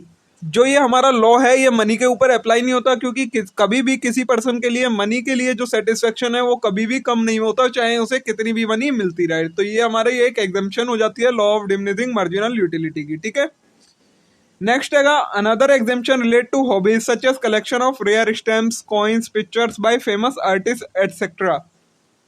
दूसरी एग्जामेशन क्या है इसकी, मतलब जो किसी की हॉबीज होती हैं, जैसे कि कुछ रेयर चीज़ों को कलेक्ट करना, स्टैम्प्स को कलेक्ट करना, जो पुरानी स्टैम्प्स हैं, कॉइन्स को कलेक्ट करना, पिक्चर्स को कलेक्ट करना फेमस आर्टिस्ट के द्वारा। तो ये जो सारी चीज़ें हैं हमारी, ये भी हमारी एग्जामेशन है लॉ ऑफ मार्जिनल यूटिलिटी की, क्योंकि किसी पर्सन को चाहे ये सारी चीज़ें जितनी भी मिलती रहे उसका कभी भी सेटिस्फेक्शन इनसे रिलेटेड कम नहीं होगा कि मेरे पास है ये मेरे को नहीं चाहिए। जो इनके लिए जिसकी ये हॉबीज होगी इन्हें कलेक्ट करना, उसके लिए ये हमेशा ज़्यादा ही सेटिस्फाइड रहेंगी। ठीक है, नेक्स्ट है हमारा डायमंड वाटर पैराडॉक्स। ये भी हमारा एक तरीके से लॉ में से कह सकते हैं। तो marginal utility analysis can be applied to resolve the issue of diamond water paradox. जो मार्जिनल यूटिलिटी का एनालिसिस है उस वो किस पर अप्लाई करा गया, हमने डायमंड वाटर पैराडॉक्स को सॉल्व करने में अप्लाई किया। आगे हम देखेंगे अभी ये क्या है, which known as paradox of value. इसे हम पैराडॉक्स ऑफ वैल्यू भी कहते हैं। We know that water is fundamental requirement of life. Water जो है वो फंडामेंटल रिक्वायरमेंट है लाइफ की, but it is value is very less whereas. लेकिन जो वाटर फंडामेंटल है, मतलब बहुत ज्यादा जरूरी है लाइफ के लिए, उसकी वैल्यू बहुत कम है। जबकि diamond which is not required to sustain life, जिसको हमें लाइफ को सस्टेन करने के लिए जिसकी जरूरत हमें नहीं होती है, फिर भी उसकी वैल्यू बहुत ज्यादा हाई है मार्केट में। तो ये क्यों हैगा ऐसा, तो it is well known fact that supply of water in the world is higher than that of diamond. ये किस वजह से है, क्योंकि जो वाटर की सप्लाई है वो बहुत ज्यादा हाई है डायमंड की सप्लाई से। Since water is essential for life and diamond is not essential. जबकि जो वाटर है वो इसेंशियल है लाइफ के लिए, लेकिन डायमंड इसेंशियल नहीं है। That total utility of water is higher than that of diamond. जो टोटल यूटिलिटी है जो वाटर की वो ज्यादा है किससे, डायमंड से। तो the total utility of water is the area which is below the MU curve of water marked as RQ. ये आपको ऐसे ही समझा रखा है। बाकी आगे इसमें आपको फिर diamond stand the marginal utility is and the same diamond as per diagram. ये देखिए ये आपको डायग्राम दिखा रखा है इसमें। जो ये आपको ऊपर वाली लाइन है आर से क्यू, ये आएगी मार्जिनल यूटिलिटी ऑफ वाटर। ये वाटर की मार्जिनल यूटिलिटी है। तो टोटल यूटिलिटी ऑफ वाटर क्या हो गई, जितना भी एरिया ओ आर क्यू है, मतलब जितना भी ये नीचे वाला इस लाइन से एरिया है वो सारा हो गया टोटल यूटिलिटी हो गई जो वाटर से ड्राइव होती है। वेयर एज मार्जिनल यूटिलिटी जो डायमंड की है वो क्या है, एम एन लाइन है, और जो टोटल यूटिलिटी होगी वो हो गई ओ एम एन। तो इस तरीके से इस वजह से जो हैगी, क्योंकि इसकी जो टोटल यूटिलिटी है बहुत कम है डायमंड की, इसलिए इसकी वैल्यू हाई है, और वाटर की टोटल यूटिलिटी बहुत ज्यादा है इसलिए उसकी वैल्यू कम है। ये हो गया आपका मार्जिनल यूटिलिटी से रिलेटेड सारा कंसेप्ट। अब आएगा आपके पास इंडिफरेंस कर्व एनालिसिस। तो ये क्या है, the indifference curve analysis of demand was originally propounded by Slutsky but later on was scientifically developed and popularized by J.R. Hicks। ये इंडिफरेंस कर्व का सबसे पहले किसने दिया था? स्लट्सकी नाम का कोई एक तरीके से इकोनॉमिस्ट था, उसने दिया था। लेकिन बाद में फिर इसे पॉपुलराइज किसने किया? J.R. हिक्स ने। The analysis was developed as an alternative to utility analysis of consumer demand. ये एक तरीके से अल्टरनेटिव था, मतलब एक तरीके से अपोजिट हम कह सकते हैं। जो मार्जिनल यूटिलिटी का लॉ था उसके ये अपोजिट था। The basic defect of utility analysis that it based on cardinal number system which assume that utility of commodity is measurable in quantitative term. जो सबसे बड़ा ड्रॉबैक था यूटिलिटी एनालिसिस का वो ये था कि उसमें जो यूटिलिटी को मेजर किया गया था वो कार्डिनल नंबर में मेजर किया गया था। मतलब ये बोला गया था कि हम उन्हें नंबर्स में मेजर कर सकते हैं, क्वांटिटेटिव टर्म्स हैं वो। Utility of a commodity can be added and subtracted and can be measured in terms of money. ये बोला गया था कि यूटिलिटी है, हम उसे ऐड कर सकते हैं, सब्ट्रैक्ट कर सकते हैं और उसकी मॉनेटरी वैल्यू कैलकुलेट कर सकते हैं। Therefore, Hicks developed an alternative approach known as indifference curve analysis। इसलिए हिक्स ने एक नई अप्रोच को फाइंड किया था जो कि इंडिफरेंस कर्व एनालिसिस कहलाती है, which can explain the consumer behaviour without measuring the utility which a consumer get from consumption of commodity. ये क्या करती है? कंज्यूमर के बिहेवियर को एक्सप्लेन करती है बिना उसे एक मॉनेटरी टर्म्स में मेजर किए। ठीक है। Indifference curve analysis is based on ordinal number system. ये ऑर्डिनल नंबर सिस्टम पर बेस होता है। In which we do not measure the utility in quantitative term, जिसमें हम इसे क्वांटिटेटिव टर्म में मेजर नहीं करते। It assumes that consumer can express clearly his scale of preference for any two or more goods. In other words, a consumer without measuring satisfaction, ये सारा अब आपको एक्स्ट्रा है। एक्चुअली में इंडिफरेंस कर्व क्या होता है? तो देखिए, ये कर्व होता है जिस पर किसी पर्सन को किन किन चीजों से सेटिस्फेक्शन मिलता है, इक्वल सेटिस्फेक्शन जो मिलता है, उसका जो कॉम्बिनेशन होता है, एक जब हम उसे ग्राफिकल फॉर्म में दिखा देते हैं तो वो कहलाता है आपका इंडिफरेंस कर्व। ठीक है, सिंपली ये समझ सकते हैं आप इसे। देखिए, ये होता है आपका इंडिफरेंस कर्व। ये जो कर्व है इसमें शो कर रखा है इंडिफरेंस कर्व है। इसमें जितनी भी ये A B C D E ये पांचों कमोडिटी है, इनकी अलग अलग हमें क्वांटिटी बता रखी है कि एक पर्सन को इन सारी चीजों से क्या मिलता है? इक्वल सेटिस्फेक्शन मिलता है अगर ये इतनी इतनी यूनिट्स कंज्यूम करता है कोई भी पर्सन। ठीक है। अब आता है assumption of indifference curve analysis. अब इस इंडिफरेंस कर्व एनालिसिस की भी कुछ एजम्पशन थी। Number 1, rationality. The consumer is must assumed to be rational giving his income and price of commodity. He aims at maximization of his satisfaction. He has full knowledge of various combination of two commodity which give him more or less or equal satisfaction. He fully know his skill preference। मतलब जो एक consumer होना चाहिए वो rational होना चाहिए, उसके पास हर type की नॉलेज होनी चाहिए कि किन किन गुड्स से उसे इक्वल सेटिस्फेक्शन मिलता है, क्या क्या वो वेरियस गुड्स हैं। सेकंड है independence of scale of preference. A consumer scale of preference is independent of his income and the price of commodity and other consumer. जो उसका प्रेफरेंस का स्केल है, मतलब एक तरीके से जो उसका प्रेफरेंस देनी है वो इंडिपेंडेंटली देनी चाहिए, किसी भी फोर्स में आकर नहीं देनी चाहिए कि इनकम नहीं थी या प्राइस उसका ज्यादा था उसके अकॉर्डिंग उसने उसे चुना। उसे ऐसे चूज करना चाहिए जो कि उसे उस लेवल का सेटिस्फेक्शन दे सके। नेक्स्ट है कंसिस्टेंसी और transitivity of choice. The consumer is consistent in choice. For instance, if he choose commodity A over B, he will not choose B over A at any time. मतलब जो consumer है वो consistent होना चाहिए। अगर कभी उसने एक बार ए को किसी कमोडिटी को चूज कर लिया तो फिर बाद में वो ये नहीं कहना चाहिए कि ये वाली कमोडिटी इससे पुरानी वाली से अच्छी है दोबारा। Next is the principle of diminishing marginal rate of substitution. Marginal rate of substitution is the rate at which a consumer can exchange a small amount of one commodity for a very small amount of another commodity without affecting its total satisfaction.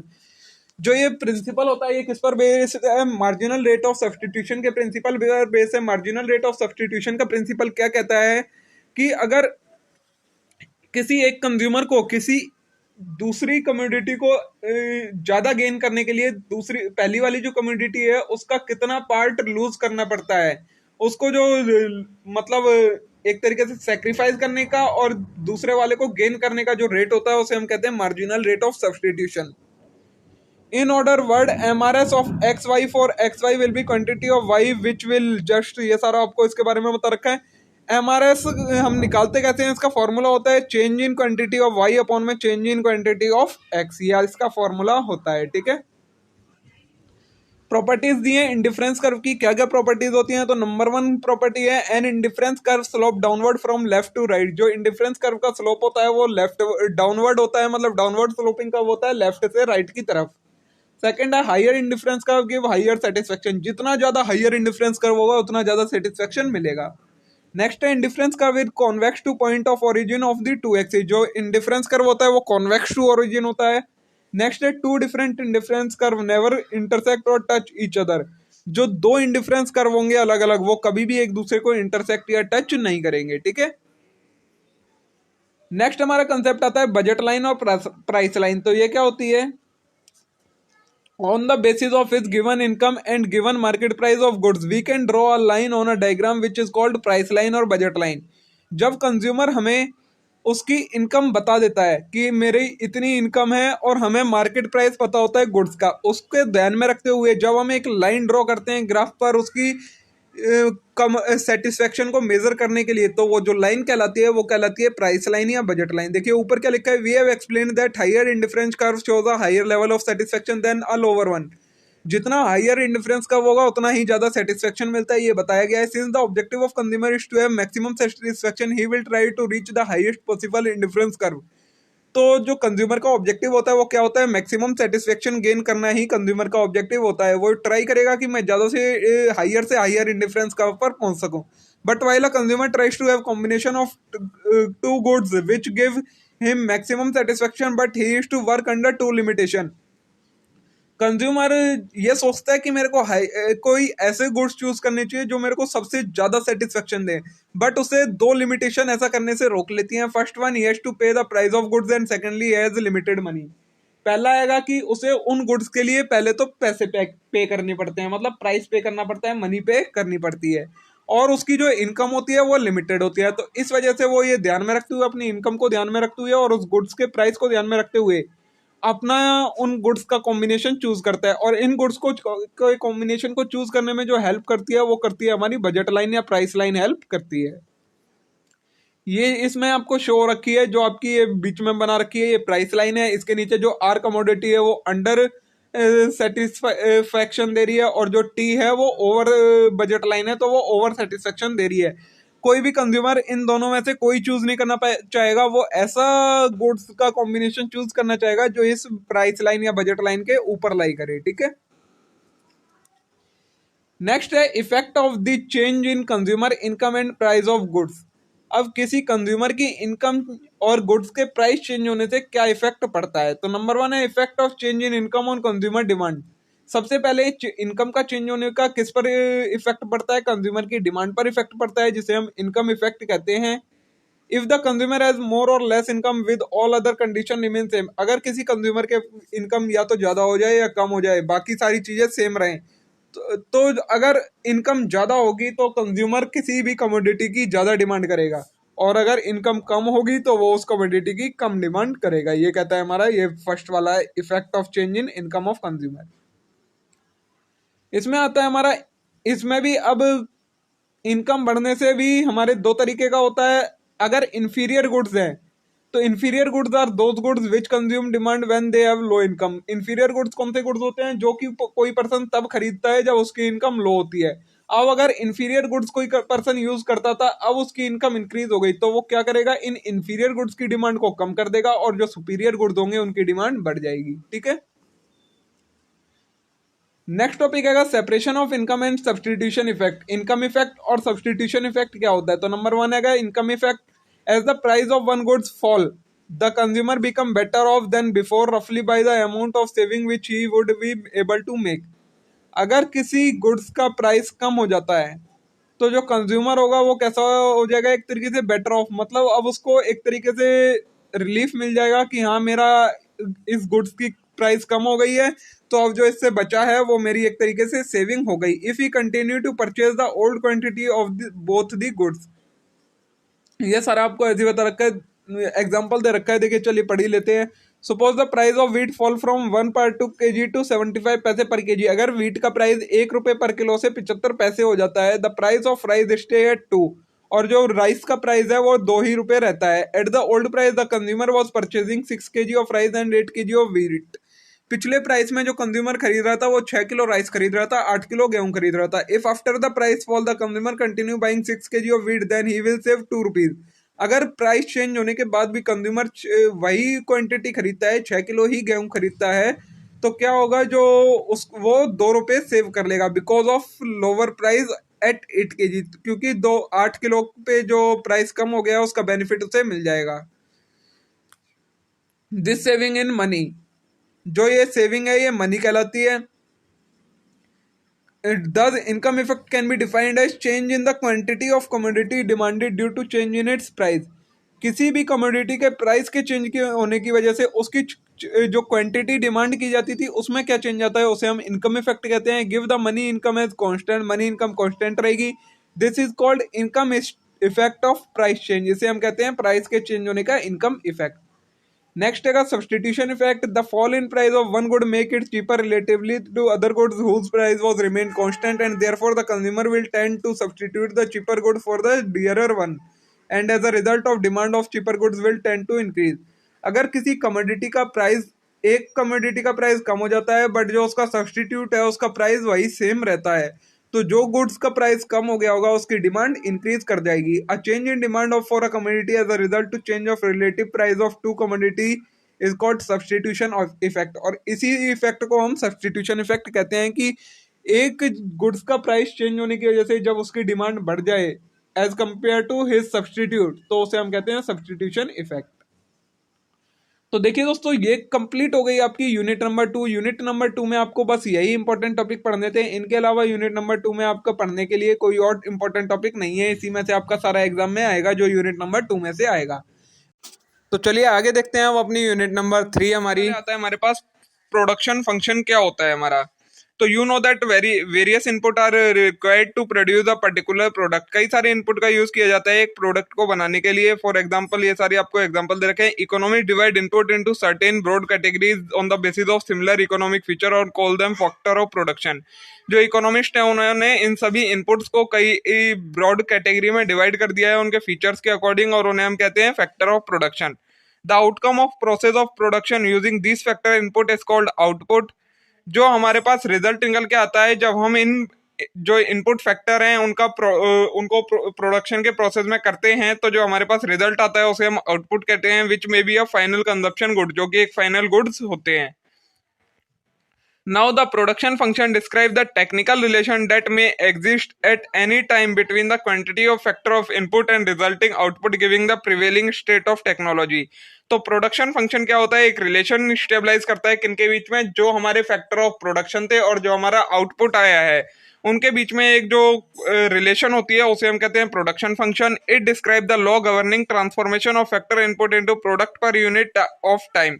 In other words, the production function represents the technology of a firm or industry, the economy as a whole. Thus, technological progress, the production function necessary undergoes a change।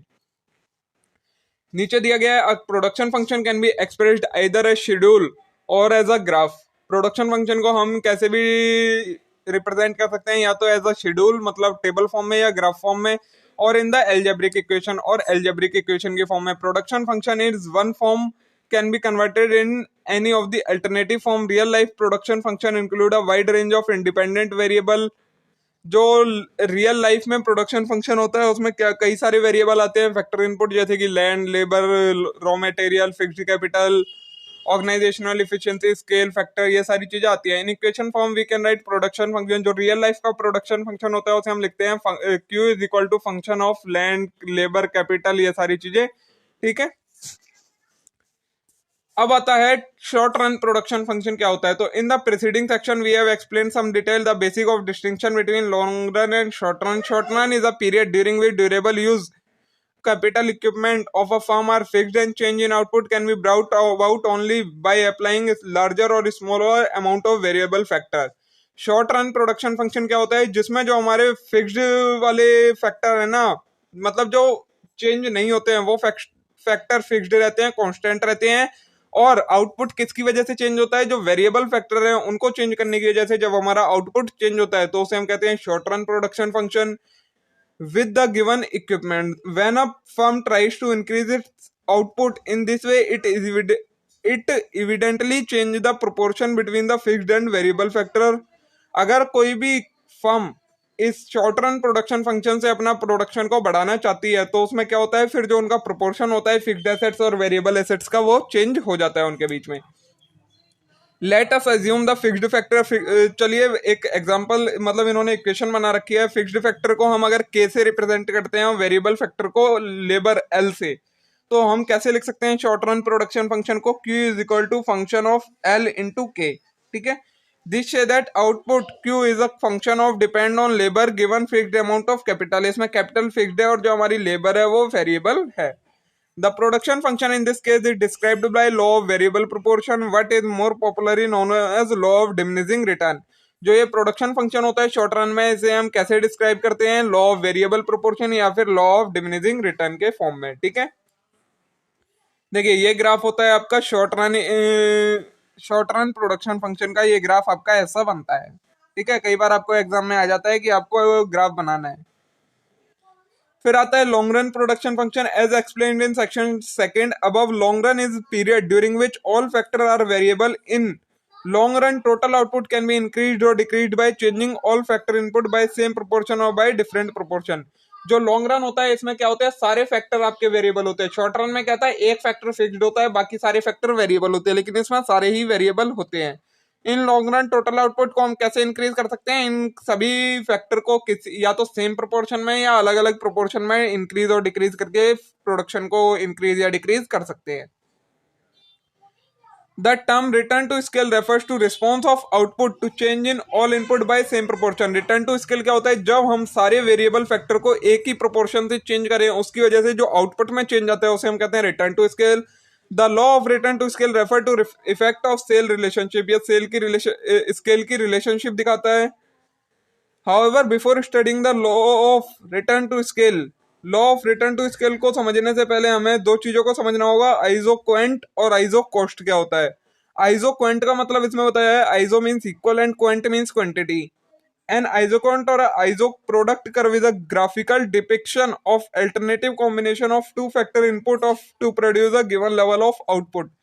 Isoquant curve क्या होता है? वो curve जो कि आपको same level output के combination बताता है कि अगर आपको एक सेम लेवल का आउटपुट प्रोड्यूस करना है तो आप किन किन फैक्टर के प्रोडक्शन से इसे प्रोड्यूस कर सकते हैं। ये दे रखा है आपको concept of isoquant. Usually it is possible to produce a commodity using different combination of factor of input. हम एक कम्युनिटी को कई सारे फैक्टर ऑफ इनपुट, अलग अलग टाइप के फैक्टर्स का यूज करके प्रोड्यूस कर सकते हैं। What is the same thing method of production? जो मेथड ऑफ प्रोडक्शन होगा वो सेम होगा। तो आइसोक्वेंट क्या बताता है? उन सभी कॉम्बिनेशन बताता है उन सभी फैक्टर का जिनसे हम एक सेम आउटपुट को प्रोड्यूस कर सकते हैं, सेम क्वांटिटी का आउटपुट को प्रोड्यूस कर सकते हैं।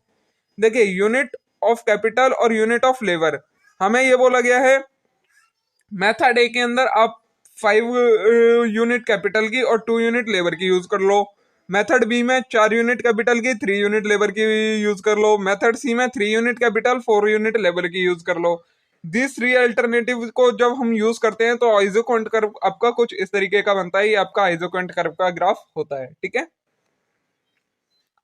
अब देखिए इसमें ये आइजो क्वांट का तो दे रखा है, आइजो कोस्ट नहीं दे रखा। आइजो कोस्ट मैं आपको बता देता हूँ। आइजो कोस्ट में क्या होता है, जैसे आइजो क्वांट मतलब इक्वल क्वांटिटी, वैसी आइजो कोस्ट में क्या होता है, इक्वल कॉस्ट। मतलब आपको कॉस्ट दे दी जाती है कि आपको इतनी कॉस्ट के अंदर आउटपुट बनाना है, तो आप बताओ किन किन प्रोडक्शन के फैक्टर का यूज करके आप इतनी कॉस्ट के अंदर आउटपुट बना सकते हो। तो वो कॉम्बिनेशन होता है फैक्टर ऑफ प्रोडक्शन का एट अ गिवन कॉस्ट। ठीक है, ये होता है एट अ गिवन क्वांटिटी। अब आएगा कंपोनेंट ऑफ, ये तो हो गया आपका प्रोडक्शन वाले चैप्टर में जितना भी इंपॉर्टेंट था, बस इतना ही है। इसके अलावा और प्रोडक्शन में कोई नहीं है, ज्यादा आपकी बुक में भी नहीं गिवन है और आपको इतना ही करना है, इससे ज्यादा मत करिएगा। ठीक है, फिर आएगा आपका कॉस्ट वाले चैप्टर में, तो component of total cost, fixed cost and variable cost. हमारे पास 3 टाइप की कंपोनेंट होते हैं कॉस्ट में। टोटल कॉस्ट होती है, फिक्स्ड कॉस्ट होती है और वेरिएबल कॉस्ट होती है। तो सबसे पहले whatever cost a firm incur in order to produce a certain output including implicit constitute total cost of output। Total cost क्या होती है, जब आप एक्सप्लिसिट कॉस्ट और इम्प्लिसिट कॉस्ट, 2 टाइप की ये कॉस्ट होती है, इन दोनों को जब आप ऐड कर देते हैं तो आपकी टोटल कॉस्ट आ जाती है। आगे अभी हम पढ़ेंगे एक्सप्लिसिट और इम्प्लिसिट में क्या आता है। सबसे पहले देखते हैं फिक्स्ड कॉस्ट क्या होती है। So in order to produce a certain level of output, a firm has to equip itself with certain amount of durable use capital goods such as machine, building, tool, equipment, which, if properly maintained, aid production over a long period of time. This use is not confined to single act of production but extend over period of time. जब कोई भी firm अपना production करना start करती है तो सबसे पहले उसे कुछ इक्विपमेंट खरीदने होते हैं, जैसे कि मशीन, बिल्डिंग, टूल, ये सारी चीजें खरीदनी होती हैं। ये सारे कैसे इक्विपमेंट होते हैं? ये सारे फिक्स्ड इक्विपमेंट होते हैं जो कि एक लॉन्ग पीरियड ऑफ टाइम तक चलने वाले हैं। The return from such capital are spread over the whole of their productive life. तो जो इनसे हमें रिटर्न मिलता है उसे हम किसमें, जितनी भी इनकी प्रोडक्टिव लाइफ होती है उसमें डिस्ट्रीब्यूट कर देते हैं। तो यही होती है हमारी फिक्स्ड कॉस्ट, वो कॉस्ट जो इन फिक्स्ड फैक्टर को खरीदने के लिए यूज की जाती है या इनकर की जाती है, वो कॉस्ट कहलाती है हमारी फिक्स्ड कॉस्ट। ठीक है, देखिए लास्ट लाइन में दिया है the cost of factor whose amount can not be increased और decreased over certain period of time are called fixed cost. वो फैक्टर जिनकी कॉस्ट को हम ना तो बढ़ा सकते हैं ना कम कर सकते हैं, एक फिक्स्ड कॉस्ट रहती है, चाहे कितना भी आउटपुट आप उनका प्रोड्यूस करो उनसे, वो कहलाती है हमारी फिक्स्ड कॉस्ट। वहीं वेरिएबल कॉस्ट क्या होती है? There are certain other input whose amount can be varied in short term according to production requirement. कुछ ऐसे इनपुट होते हैं जिनकी अमाउंट को हम इंक्रीज या डिक्रीज कर सकते हैं एज पर इनपुट, प्रोडक्शन के अकॉर्डिंग हम उनकी अमाउंट को इंक्रीज या डिक्रीज कर सकते हैं। मतलब अगर हमें ज्यादा प्रोडक्शन करना है तो उनका ज्यादा यूज करेंगे, कम प्रोडक्शन करना है तो उनके अमाउंट को कम कर देंगे। The cost of such input are called variable cost. तो जो ये वाली कॉस्ट होती है जिसे हम चेंज कर सकते हैं वो कहलाती है वेरिएबल कॉस्ट। इसमें क्या क्या आता है? Cost of operative labour, labour की कॉस्ट जो होती है, रॉ मटेरियल होता है, पावर, फ्यूल, लुब्रिकेंट, ट्रांसपोर्ट, ये सारे हमारे वेरिएबल कॉस्ट के एग्जांपल हैं। Thus we see that a variable cost need to incurred only when some input is produced. Their total varies directly with variation in level of output produced. तो जो variable cost होती है उसे हमें तभी इनकर करना होता है जब हम कुछ प्रोड्यूस करना चाहते हैं, और देयर टोटल वेरीज किस पर डिपेंड करती है? ये जितना हम आउटपुट प्रोड्यूस करेंगे उसके ऊपर ये डिपेंड करती है। ठीक है, फिर आता है हमारा concept total average and marginal cost concept. ऊपर जो टोटल कॉस्ट दी गई थी उसे आप कैसे निकाल सकते हैं? Total fixed cost plus total variable cost अगर आप कर देते हैं तो आपके पास टोटल कॉस्ट आ जाती है। अब यहाँ पर आएगी total average and marginal cost का कंसेप्ट। तो टोटल कॉस्ट क्या होती है? Total cost of input used for producing a certain output constitute total cost of the output, since there are two component of total cost, the variable and fixed cost। वही बात है, जो total cost में क्या क्या आता है? Fixed cost आती है आपकी और वेरिएबल कॉस्ट। तो टोटल कॉस्ट किसके इक्वल हो जाता है? Sum of total fixed cost and total variable cost के। टोटल कॉस्ट का फॉर्मूला होता है total cost is equal to TFC plus TVC. ठीक है, अब नेक्स्ट कंसेप्ट है एवरेज कॉस्ट का। एवरेज कॉस्ट क्या होती है? Total cost incurred for producing a certain output divided by number of unit produce in the average cost per unit of output. जब हम टोटल कॉस्ट को नंबर ऑफ आउटपुट प्रोड्यूस या number of unit produce से divide कर देते हैं तो हमारे पास एवरेज कॉस्ट आ जाती है। Since total cost equal to sum of variable cost and fixed cost, it follow the average cost will be equal to average fixed cost plus average variable cost. जैसे total cost हमारी total fixed cost plus total variable cost के equal होती है, वैसे ही जो हमारी average cost हो जाती है वो भी किसके इक्वल हो जाती है? Average fixed cost plus average variable cost के। देखिए ये आपको नीचे फॉर्मूले दे रखे हैं सारे। एवरेज फिक्स्ड पहले टोटल कॉस्ट का फॉर्मूला टीएफसी प्लस टीवीसी बता रखा है, फिर एएफसी का फॉर्मूला बता रखा है ए टीएफसी अपॉन क्वांटिटी। अगर ऐसी आपको एवरेज वेरिएबल कॉस्ट निकालनी है तो total variable cost upon quantity, ऐसे आपकी आ जाती है। और एवरेज कॉस्ट निकालने का फॉर्मूला है average fixed cost plus average variable cost. ठीक है, फिर आता है आपका नेक्स्ट कंसेप्ट मार्जिनल कॉस्ट का। मार्जिनल कॉस्ट क्या होती है? तो the addition made to total cost of firm due to production of an additional unit of output. मतलब किसी फर्म को कितनी एडिशनल कॉस्ट इनकर करनी पड़ी कोई एक एडिशनल यूनिट प्रोड्यूस करने के लिए आउटपुट की, उसे हम कहते हैं मार्जिनल कॉस्ट।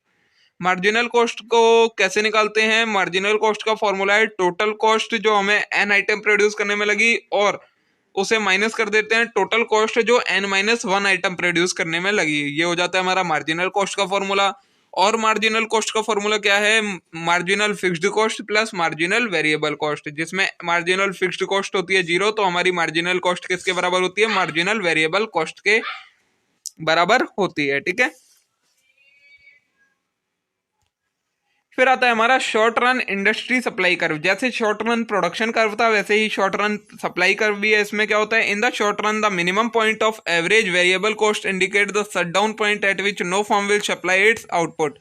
शॉर्ट रन में जो मिनिमम पॉइंट होता है एवरेज वेरिएबल कॉस्ट का, वो क्या शो करता है कि अब फर्म को सप्लाई नहीं करनी चाहिए। At each equilibrium point of the firm marginal cost is equal to given price of goods. Equilibrium point जो होता है फर्म का, वो क्या होता है, जब मार्जिनल कॉस्ट उसकी गिवन प्राइस ऑफ गुड्स के बराबर हो जाए। Hence the short run supply curve of firm is upward sloping marginal curve which is above the minimum point of average variable cost. तो जो शॉर्ट रन सप्लाई का वो होता है, वो कैसा होता है, upward sloping marginal cost curve होता है, जो कि किसके ऊपर होता है, एवरेज वेरिएबल कॉस्ट कर्व के ऊपर होता है। The horizontal addition of such supply curve of all individual firm give rise to industry. चलिए देखिए इसका डायग्राम मैं आपको दिखाता हूँ। कुछ इस टाइप का ये इसका डायग्राम होता है, ठीक है। ये भी आप देख लीजिएगा, एग्जाम में आ सकता है आपके लिए बनाने के लिए। नेक्स्ट चलते हैं। फिर आएगा long run cost. Long run cost क्या होती है, तो in the long run all cost are variable. Long run में क्या होती है, जितनी भी कॉस्ट होती है हमारी वो सभी वेरिएबल होती है। So there is no need to make distinction between variable and fixed cost. तो इसमें हमें वेरिएबल कॉस्ट और फिक्स्ड कॉस्ट को अलग अलग करने की जरूरत नहीं होती है। The average cost in long run can be derived from short run average cost when the firm change its plant and size in order to reduce average cost of producing more output. ये छोड़िए आप, ये आएगा, देखिए ये आएगा long run का, जो लॉन्ग रन सप्लाई का होता है ये आएगा लॉन्ग रन सप्लाई कर्व। इसमें क्या है, जितनी भी short run average cost curve थे उन सभी को ये टेंजेंट होकर जो कर्व जा रहा है उसे हम कहते हैं लॉन्ग रन एवरेज कर्व, ठीक है। अब आता है आपका नेक्स्ट कंसेप्ट जो आपको इस चैप्टर में पढ़ना है, वो है रेवेन्यू का। रेवेन्यू क्या होता है, a capitalist firm is assume to produce with a view to selling its product output on the market. By selling the product firm realize its revenue and its pocket the excess of its total revenue over total cost as its profit. क्या होता है, कोई भी firm market में अपना goods बेचती है जब, तो उसे कुछ पैसा मिलता है। जो पैसा मिलता है वो हमारा रेवेन्यू कहलाता है। अब जब वो जो टोटल रेवेन्यू से मिला है उसमें से वो उसकी आउटपुट जो उसने गुड्स बेचा है उसे बनाने में फर्म की जो भी कॉस्ट आती है उसे जब लेस कर देते हैं, डिडक्ट कर देते हैं टोटल रेवेन्यू में से, तो फिर आपके पास प्रॉफिट आ जाता है। अब हमारे पास कई टाइप के रेवेन्यू भी होते हैं। नंबर 1 है total revenue. Whatever revenue a firm gets by selling its output in the market constitute its total revenue. Market में अपना प्रोडक्ट बेचकर फर्म को कितना रेवेन्यू मिला है, वो सारा जो रेवेन्यू होता है वो कहलाता है total revenue.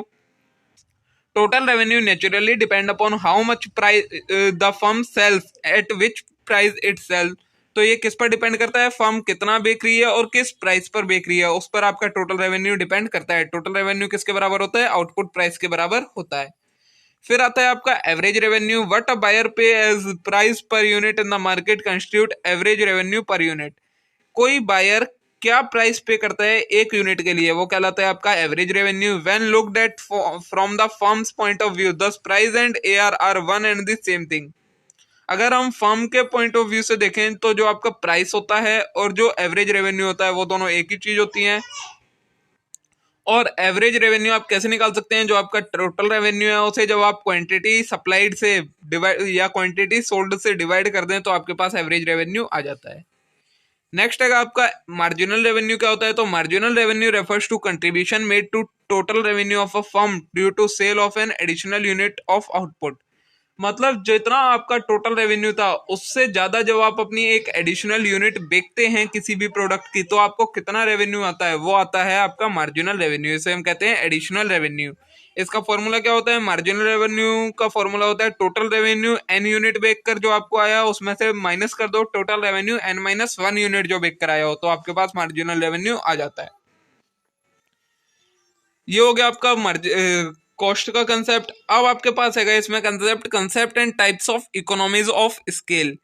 Economies of scale क्या होता है, तो economies of scale refers to cost advantage experienced by firm when it increase its level of output by increasing its scale of operation.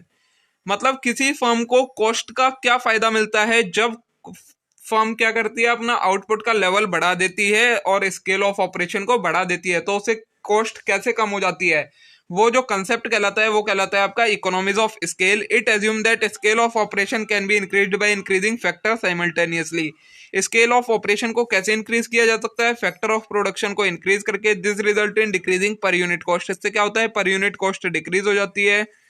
और fall in long run average cost till it reach its minimum point. और long run cost का fall होता रहता है जब तक वो अपने मिनिमम पॉइंट पर नहीं पहुंच जाता। Economies of scale can be two type. दो टाइप के इकोनॉमीज ऑफ स्केल होते हैं, इंटरनल इकोनॉमीज और एक्सटर्नल इकोनॉमीज। इंटरनल इकोनॉमीज को भी हमने कई पार्ट में डिवाइड करा है, रियल एंड पेक्यूनियरी इकोनॉमीज। और internal economies are the advantage और benefit reaped by firm due to the factor which are under its control. Internal economies क्या होते हैं? वो इकोनॉमी मतलब जो फायदा फर्म को मिलता है किस वजह से? उन फैक्टर की वजह से जो कि उसके कंट्रोल में है, वो कहलाते हैं इंटरनल इकोनॉमीज ऑफ स्केल। अब इंटरनल इकोनॉमीज ऑफ स्केल में रियल इकोनॉमीज क्या होती है? Consist of mixture of several function noticed at work place पर जो कई सारे फंक्शन होते हैं, जैसे कि लेबर की एफिशिएंसी, बेटर टेक्नोलॉजी का यूज करना, ठीक है, existence of inventories, managerial ability, marketing, demand and supply management. ये सारे इन सारी चीजों की वजह से जब किसी फर्म को फायदा होता है कॉस्ट में कोई, तो वो कहलाते हैं आपके रियल इकोनॉमीज। वहीं पेक्यूनियरी इकोनॉमीज क्या होते हैं? Immediate monetary gain due to discount. Discount मिलने की वजह से जब आपको कोई गेन होता है तो वो कहलाता है आपका पेक्यूनियरी इकोनॉमीज। ये था आपका इंटरनल इकोनॉमीज के बारे में। यही आपको बता रखा है इसमें, रियल इकोनॉमीज ऑफ स्केल और बाकी फिर आपका पेक्यूनियरी। आप इन्हें पढ़ लीजिएगा। ये आएगा आपका पेक्यूनियरी, ये आएगा रियल वाला। ठीक है, मैंने आपको एक्सप्लेन कर ही दिया है क्या होता है, बस आपको अब इसे डिटेल में पढ़ लेना है थोड़ा, अगर आप पढ़ना चाहें। फिर आता है हमारा external economies. External economies refer all those benefit which accrue to all firm operating in given industry. External economy क्या होती है? वो फायदा जो कि एक इंडस्ट्री में जितनी भी फर्म आएंगी उन सभी को हो, वो कहलाता है हमारा external economies. These economies accrued due to expansion of industry and facilitated expanded by government. ये किस वजह से होती है एक्सटर्नल इकोनॉमी? या तो इंडस्ट्री का एक्सपेंशन हुआ हो या गवर्नमेंट ने एक्सपेंशन किया हो। They are benefit which are shared by several firm or industry when the scale of production in any industry increase। वो बेनिफिट जो कि सभी इंडस्ट्री के साथ शेयर होता है अगर कोई इंडस्ट्री का एक्सपेंशन होता है, वो कहलाता है आपका external economy. Locational advantage of firm is an example of external economy. Location का एडवांटेज जो मिलता है किसी फर्म को, लोकेशन की वजह से उसके प्राइस, गुड्स के प्राइस बढ़ जाते हैं जिसकी वजह से उसकी कॉस्ट कम हो जाती है, वो आपका एक्सटर्नल इकोनॉमीज का एग्जांपल है। ठीक है, ये बाकी आप सारा पढ़ लीजिएगा, आपको ये एक्स्ट्रा दे रखा है, वैसे आप अगर ना भी पढ़े तो भी आपका काम हो जाएगा। ठीक है, जैसे इकोनॉमीज ऑफ स्केल होते हैं वैसे ही आपका होता है डिस इकोनॉमीज ऑफ स्केल। अब जब आपने इकोनॉमीज ऑफ स्केल पढ़ा तो उसमें तो आपका जो भी फायदा फर्म को होता है किस वजह से? कॉस्ट में फायदा होता है किसी भी फैक्टर की वजह से, वो कहलाता है इकोनॉमीज ऑफ स्केल। वहीं अगर फर्म को कोई नुकसान होता है कॉस्ट में, मतलब कॉस्ट बढ़ जाती है, वो कहलाता है आपका डिस इकोनॉमीज ऑफ स्केल। ये भी आपकी दो टाइप की होती है, internal and external. Internal diseconomies of scale क्या होती है? तो refers to diseconomies that arise the cost of production of an organization. वो इकोनॉमी जो कि एक ऑर्गेनाइजेशन के प्रोडक्शन के कॉस्ट को इंक्रीज कर दे, वो कहलाती है आपकी डिसइकोनॉमीज। The main factor that influence the cost of production of an organization include lack of decision, supervision and technical difficulties। जब या तो किसी डिसीजन की वजह से या सुपरविजन की वजह से या टेक्नोलॉजी ना होने की वजह से आपको डिसइकोनॉमी हो, मतलब कोई नुकसान हो, आपकी कॉस्ट बढ़ जाए, क्योंकि ये सारी चीजें आपके कंट्रोल में होती हैं, तो ये आ जाता है आपका इंटरनल डिसइकोनॉमीज ऑफ स्केल में। वहीं एक्सटर्नल डिसइकोनॉमीज ऑफ स्केल क्या होता है? Refers to diseconomies that limit the expansion of an organization. वो कोई भी फैक्टर जो कि आपके जो फर्म है या इंडस्ट्री है उसके एक्सपेंशन को रोक दे और उसकी वजह से आपकी कॉस्ट बढ़ जाए, वो कहलाता है आपका एक्सटर्नल डिसइकोनॉमीज ऑफ स्केल। फिर अगर डिक्रीजिंग रिटर्न टू स्केल, ये क्या होता है? Cost by diseconomies of scale which में ड्यू टू फॉलोइंग फैक्टर, जो कि किन फैक्टरों की वजह से हो? Managerial inefficiency, fall in availability of natural non renewable resources, taxation by government. इन सारी चीजों की वजह से जो डिसइकोनॉमी होती है उसे हम कहते हैं डिक्रीजिंग रिटर्न टू स्केल। ठीक है, तो देखिए दोस्तों, इसी के साथ हमारा ये प्रोडक्शन एंड कॉस्ट वाले में जितने भी इंपॉर्टेंट कंसेप्ट थे वो सभी मैंने आपको एक्सप्लेन कर दिए हैं। इनके अलावा अब आपको कोई भी और चीज करने की जरूरत नहीं है। अगर आप इतना भी करके जाते हैं एग्जाम में तो आप बहुत अच्छे नंबर स्कोर कर सकते हैं। अब देखते हैं हम अपनी लास्ट यूनिट नंबर 4 जो हमारी आएगी परफेक्ट कंपटीशन। तो चलिए अब उसे देखते हैं। सबसे पहले आपके पास आता है what is perfect competition and features क्या होते हैं इसके। तो perfect competition refers to theoretical market situation in which a single price determined by market forces of supply and demand for commodity ruling in the market is datum for individual buyer and seller, and when firm in the industry in the long run are able to earn no more than the normal profit which are assumed included in the firm's average total cost as an element of fixed cost। क्या होता है perfect market competition? ये एक market situation होती है जिसमें क्या सिर्फ एक ही प्राइस होता है जो कि किससे डिटरमाइन होता है, डिमांड एंड सप्लाई से डिटरमाइन होता है। और वो प्राइस ऐसा होता है कि सभी को वही प्राइस फॉलो करना पड़ता है, मतलब उतने ही प्राइस पे गुड्स बेचने पड़ते हैं। और उस प्राइस पर गुड बेचने से सिर्फ कंपनी को क्या नॉर्मल प्रॉफिट होता है, कोई एबनॉर्मल प्रॉफिट या सुपर प्रॉफिट नहीं होता है। उसे हम कहते हैं perfect competition market. In other words perfect competition prevail when, perfect competition कब होता है? When individual buyer and seller of commodity are price taker and not the price seller, and when the long run total revenue of firm equal to its total cost which include normal profit when average revenue equal AC. क्या बोला है? एक perfect competition जब होता है जब एक individual buyer और एक सेलर किसी कमोडिटी के प्राइस के टेकर होते हैं, ना कि प्राइस सेलर होते हैं। मतलब वो ही प्राइस को डिसाइड नहीं करते हैं, मार्केट के डिमांड और सप्लाई फोर्सेस से प्राइस डिटरमाइन किया जाता है। और इसमें जो लॉन्ग रन टोटल रेवेन्यू होता है फर्म का, वो टोटल कॉस्ट के बराबर होता है, जिसमें सिर्फ उन्हें नॉर्मल प्रॉफिट मिल पाता है। ठीक है, ये होता है हमारा परफेक्ट कॉम्पिटिशन। फीचर्स क्या होते हैं परफेक्ट कंपटीशन के? नंबर 1 है large number of buyer and seller. There must be a large number of buyer and seller of commodity in the market so that no one is able to influence the market price by increasing his sale और purchase. क्या होता है इसमें? बहुत सारे buyer होते हैं, बहुत सारे सेलर होते हैं, जिससे क्या होता है कोई भी एक पर्सन प्राइस को इन्फ्लुएंस नहीं कर पाता है, सभी के अकॉर्डिंग प्राइस डिसाइड किया जाता है। Imagine the impact of small, ये सारे आपको आगे एग्जाम्पल दे रखे हैं। नेक्स्ट आता है इसका फीचर होमोजीनियस प्रोडक्ट। तो the second condition necessary for price taking position of individual buyer and seller to prevail is that the commodity produced by different firms should be perfectly homogeneous।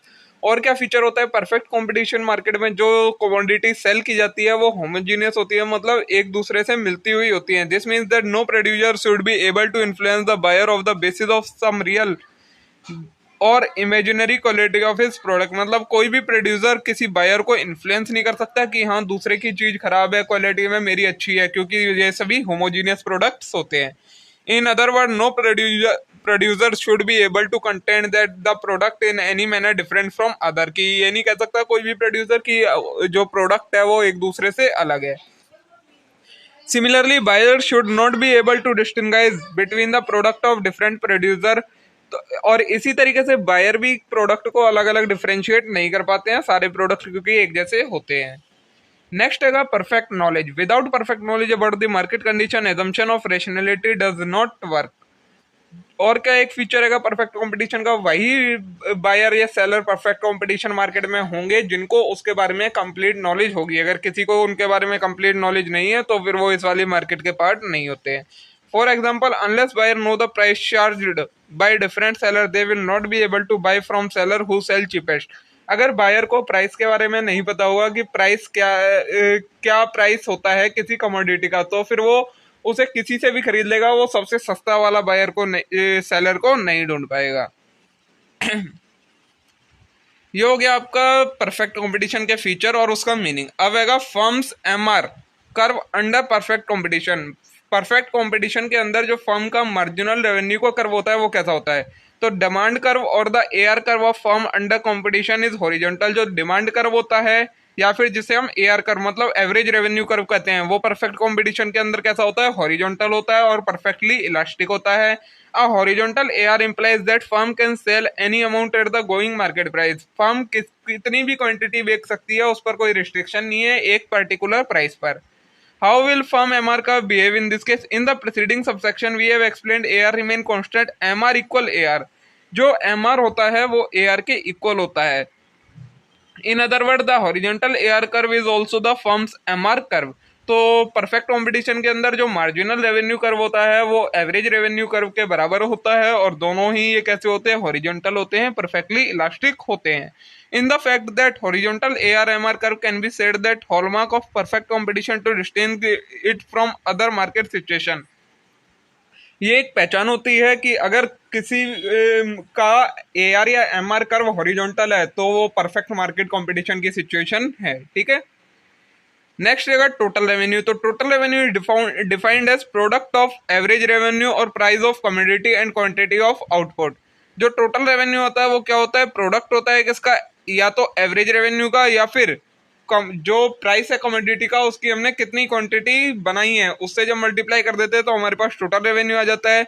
Under perfect competition price is given on और constant implying that AR is equal to MR. Perfect competition के अंदर जो AR होता है वो MR के बराबर होता है. So total revenue increase with increase in quantity. तो जैसे जैसे हम क्वांटिटी इंक्रीज करते जाएंगे वैसे वैसे हमारा टोटल रेवेन्यू बढ़ता है. Hence total revenue curve can be drawn as straight line through the origin as shown in the diagram.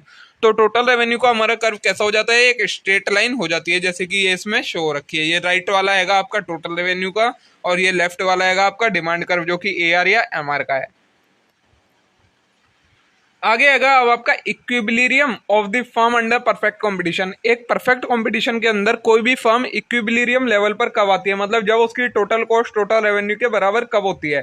तो the objective of producer is to earn maximum profit. किसी भी प्रोड्यूसर का ऑब्जेक्टिव क्या होता है, maximum profit earn करना, given the cost and revenue condition of his product, while the sale of an additional unit yield some additional revenue. वहीं अगर कोई एडिशनल यूनिट बेचता है कोई प्रोड्यूसर तो फिर उसे उस पर उतना एडिशनल रेवेन्यू मिलता है. It also add something to its cost. लेकिन उस एडिशनल यूनिट को बेचने के लिए उसे कुछ कॉस्ट भी लगानी पड़ती है. The addition made to total revenue of producer due to sale of an additional unit of output is called marginal revenue.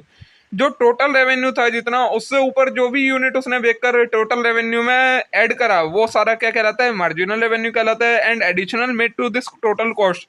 और उस एडिशनल यूनिट को बेचने से उसकी कॉस्ट में क्या इंक्रीज है वो हमारी मार्जिनल कॉस्ट कहलाती है. तो whatever be the market structure on the time period under consideration in deciding whether और not produce an extra unit of output, a rational producer would always compare MR with MC. जो एक producer होगा वो किन चीजों को compare करता है, मार्जिनल रेवेन्यू क्या आ रहा है और मार्जिनल कॉस्ट क्या आ रही है. If marginal revenue of any unit is greater then MC, it's production will increase the producer profit by exceed MR over MC. अगर किसी भी प्रोड्यूसर का मार्जिनल रेवेन्यू ज्यादा है मार्जिनल कॉस्ट से तो उसका प्रोडक्शन वो इंक्रीज कर देगा क्योंकि उस पर उसे प्रॉफिट हो रहा होगा. On the other hand if marginal cost of any unit is greater than MR, its production will reduce profit by excess of MC over MR. वहीं अगर किसी की मार्जिनल कॉस्ट ज्यादा है और मार्जिनल रेवेन्यू कम है तो फिर उसका क्या होगा, उसकी कॉस्ट बढ़ जाएगी और उसका प्रॉफिट कम हो जाएगा. तो इससे हमें क्या पता लगता है, marginal cost is equal to marginal from this it follow that profit would be maximum when the firm choose the level of output at which. तो प्रॉफिट सबसे ज्यादा कब होता है, या तो जब मार्जिनल कॉस्ट मार्जिनल रेवेन्यू के बराबर हो तब, या फिर beyond which marginal cost greater than marginal revenue. ठीक है. ये आपका कर्व होता है AR और MR का और मार्जिनल कॉस्ट का, सबके बारे में बता रखा है. जो ये हॉरिजॉन्टल लाइन है ये एवरेज रेवेन्यू या मार्जिनल रेवेन्यू को शो कर दिया और जो बीच में ये कर्व बना हुआ है ये MC मतलब मार्जिनल कॉस्ट को शो कर रहा है. ठीक है. अब आएगा फर्म सप्लाई कर्व. जैसे फर्म का ये डिमांड कर्व होता है वैसे सप्लाई कर्व भी है. An individual firm under perfect competition is price taker and not price setter. जो फर्म होती है परफेक्ट कंपटीशन के अंदर वो कैसी होती है, प्राइस टेकर होती है ना कि प्राइस सेटर होती है. प्राइस टेकर मतलब जो प्राइस हैगा मार्केट में डिमांड सप्लाई से डिसाइड हुआ है उस पर बेचेंगी, ना कि वो अपना प्राइस अलग से सेट करेंगी. It can not perceptibility influence the market price by its own action by increasing और decreasing the level of its output. The market price is determined by forces of demand and supply. Demand and supply से market का price determine होता है. The perfectly elastic demand का firm produce product may be said to be hallmark of perfect competition. As a result, marginal revenue always equal to AR and the horizontal AR curve of the firm is also MR curve. The equilibrium condition of equality of MC with MR in case of perfect competition also implies the equality of MC with AR. Therefore, under perfect competition, a firm only adjusts the level of its output so as to equate its MC with the given market price. Thus under market perfect market price always equal marginal cost. जो perfect competition में price होता है किसी भी commodity का, वो किसके बराबर होता है? मार्जिनल कॉस्ट के बराबर होता है। ये देखिए, ये आपको इसमें शो कर रखा है, ठीक है। ये है आपका supply curve under perfect market competition. अब है short run equilibrium of firm, मतलब कोई भी फर्म शॉर्ट रन में कब इक्विलिब्रियम होती है? तो given the horizontal ARMR curve of a firm and usually U shaped ACMC curve, equilibrium take place at point which the horizontal ARMR curve cut the rising MC curve. तो short run में कभी भी equilibrium कब होती है firm? जब जो हमारी हॉरिजॉन्टल लाइन होती है, जो कि हमारी एवरेज रेवेन्यू या मार्जिनल रेवेन्यू का कर्व होता है, और जो कर्व बनते हैं मार्जिनल कॉस्ट का या एवरेज कॉस्ट का, जब वो कर्व मार्जिनल कॉस्ट का या एवरेज कॉस्ट का कर्व एवरेज रेवेन्यू या मार्जिनल रेवेन्यू वाले कर्व को कट करता है, तो वो हमारा क्या कहलाता है? वो हमारा इक्विलिब्रियम पॉइंट कहलाता है।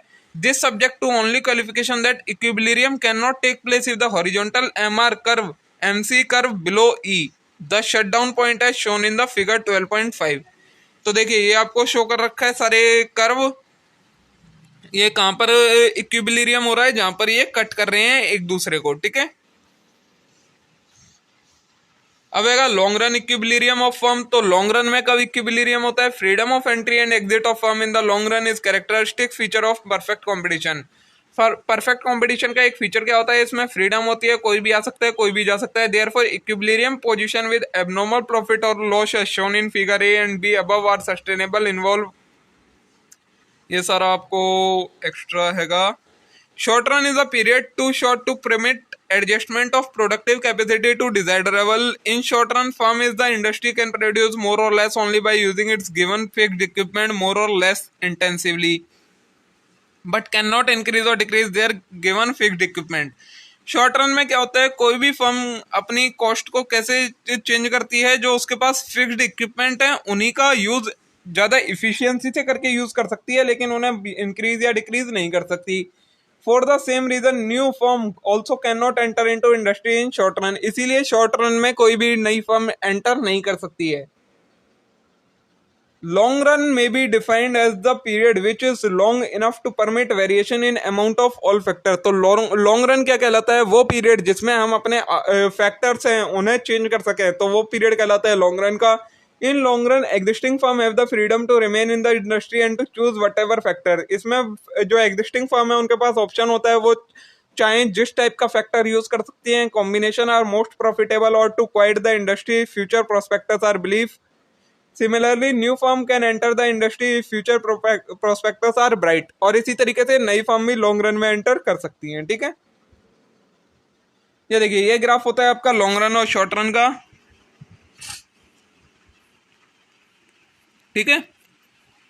अब देखिए the long run industry supply curve. अब जो इंडस्ट्रीज होती हैं उनका लॉन्ग रन का सप्लाई कर्व कैसा होता है?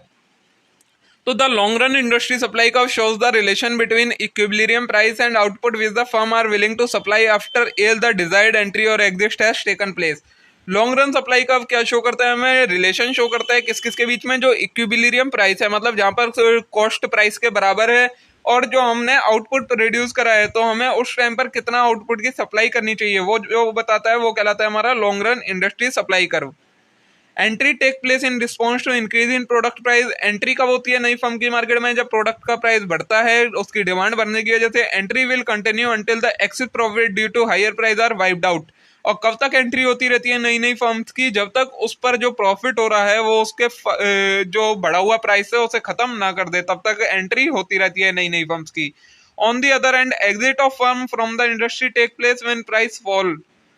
और एग्जिट कब होती है फर्म मार्केट से? जब किसी कमोडिटी में जिसमें वो डील कर रही है उसका प्राइस में फॉल हो जाए और उनकी डिमांड कम हो जाए। If price fall below the average total cost but remain above average variable cost, then exit will occur as old capital wear out। ये सारा आप छोड़िए।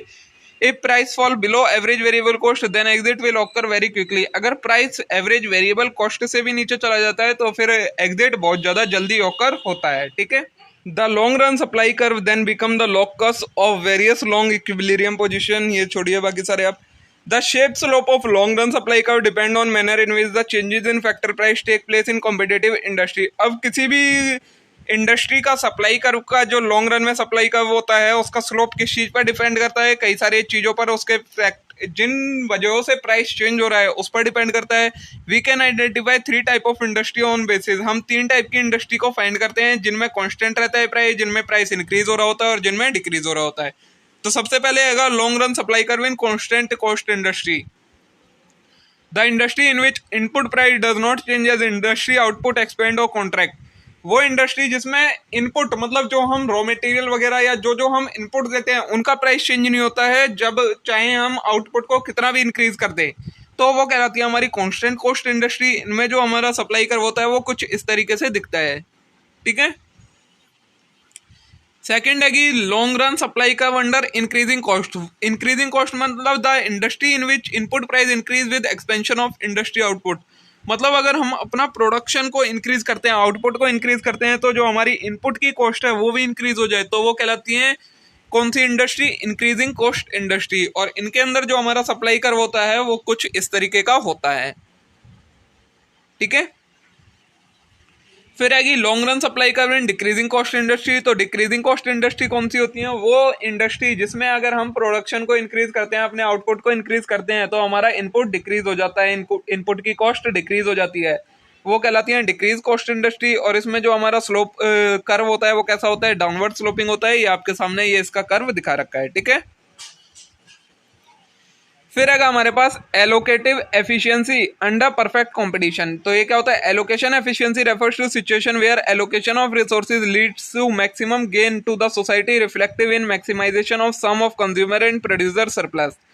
एलोकेशन एफिशिएंसी क्या होती है, मतलब ये एक सिचुएशन होती है जब हम अपने रिसोर्सेज को इस तरीके से एलोकेट करते हैं कि हमें भी और हमारी सोसाइटी को भी ज़्यादा से ज़्यादा गेन हो, ज़्यादा से ज़्यादा प्रॉफिट हो, तो वो कहलाता है एलोकेशन एफिशिएंसी।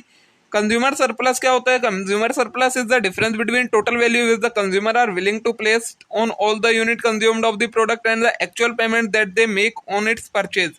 मतलब कंज्यूमर सरप्लस क्या होता है, वो प्राइस जो कि एक कंज्यूमर विलिंग कर रहा है, मतलब पे करना चाहता है किसी कमोडिटी के लिए, उसमें से जब हम लेस कर दें किसे जो वो एक्चुअल में पेमेंट कर रहा है, तो उसे वो कहलाता है कंज्यूमर सरप्लस। वहीं प्रोड्यूसर सरप्लस क्या होता है, it is the difference between value and producer receive by selling the product at its equilibrium price at which demand and supply of product are equal and the value of out product at minimum supply price which is its transfer earning। Producer surplus क्या होता है, मतलब वो price जिस पर producer है वो अपने गुड्स को सेल कर रहा है और उसमें से हम जब माइनस कर दें क्या, वो प्राइस जो कि सबसे मिनिमम सप्लाई प्राइस हैगा उसका, तो जो बचता है वो कहलाता है हमारा producer surplus. Sum of consumer and producer surplus is maximized when price equal marginal cost of the product. जो प्रोड्यूसर सरप्लस या कंज्यूमर सरप्लस है वो कब मैक्सिमम होता है, जब जो प्राइस होता है किसी भी कमोडिटी का वो उसकी मार्जिनल कॉस्ट के बराबर हो। और ये आपके सामने इसके ग्राफ दे रखे हैं, बाकी इसमें आपको और ज़्यादा कुछ डिटेल में जाने की ज़रूरत नहीं है, ठीक है। इसी के साथ दोस्तों देखिए जो हमारी यूनिट नंबर 4 है परफेक्ट कंपटीशन वाली, उसमें जो जो हमारे सिलेबस में इंपॉर्टेंट टॉपिक हैं आपके एग्जाम के लिए रिलेवेंट है वो सभी मैंने आपको डिटेल में एक्सप्लेन कर दिए हैं। सभी चीज़ों को हमने बहुत ही डिटेल में देख लिया है। मे भी आज की वीडियो आप लोगों के लिए यूजफुल रही होगी, आप लोगों को पसंद आई होगी। अगर वीडियो अच्छी लगी हो तो वीडियो को लाइक जरूर करें, चैनल को जरूर सब्सक्राइब कर लें इस टाइप के और कंटेंट के लिए, और वीडियो को अपने सभी दोस्तों के साथ सभी ग्रुप्स में ज़्यादा से ज़्यादा शेयर करें। Thank you.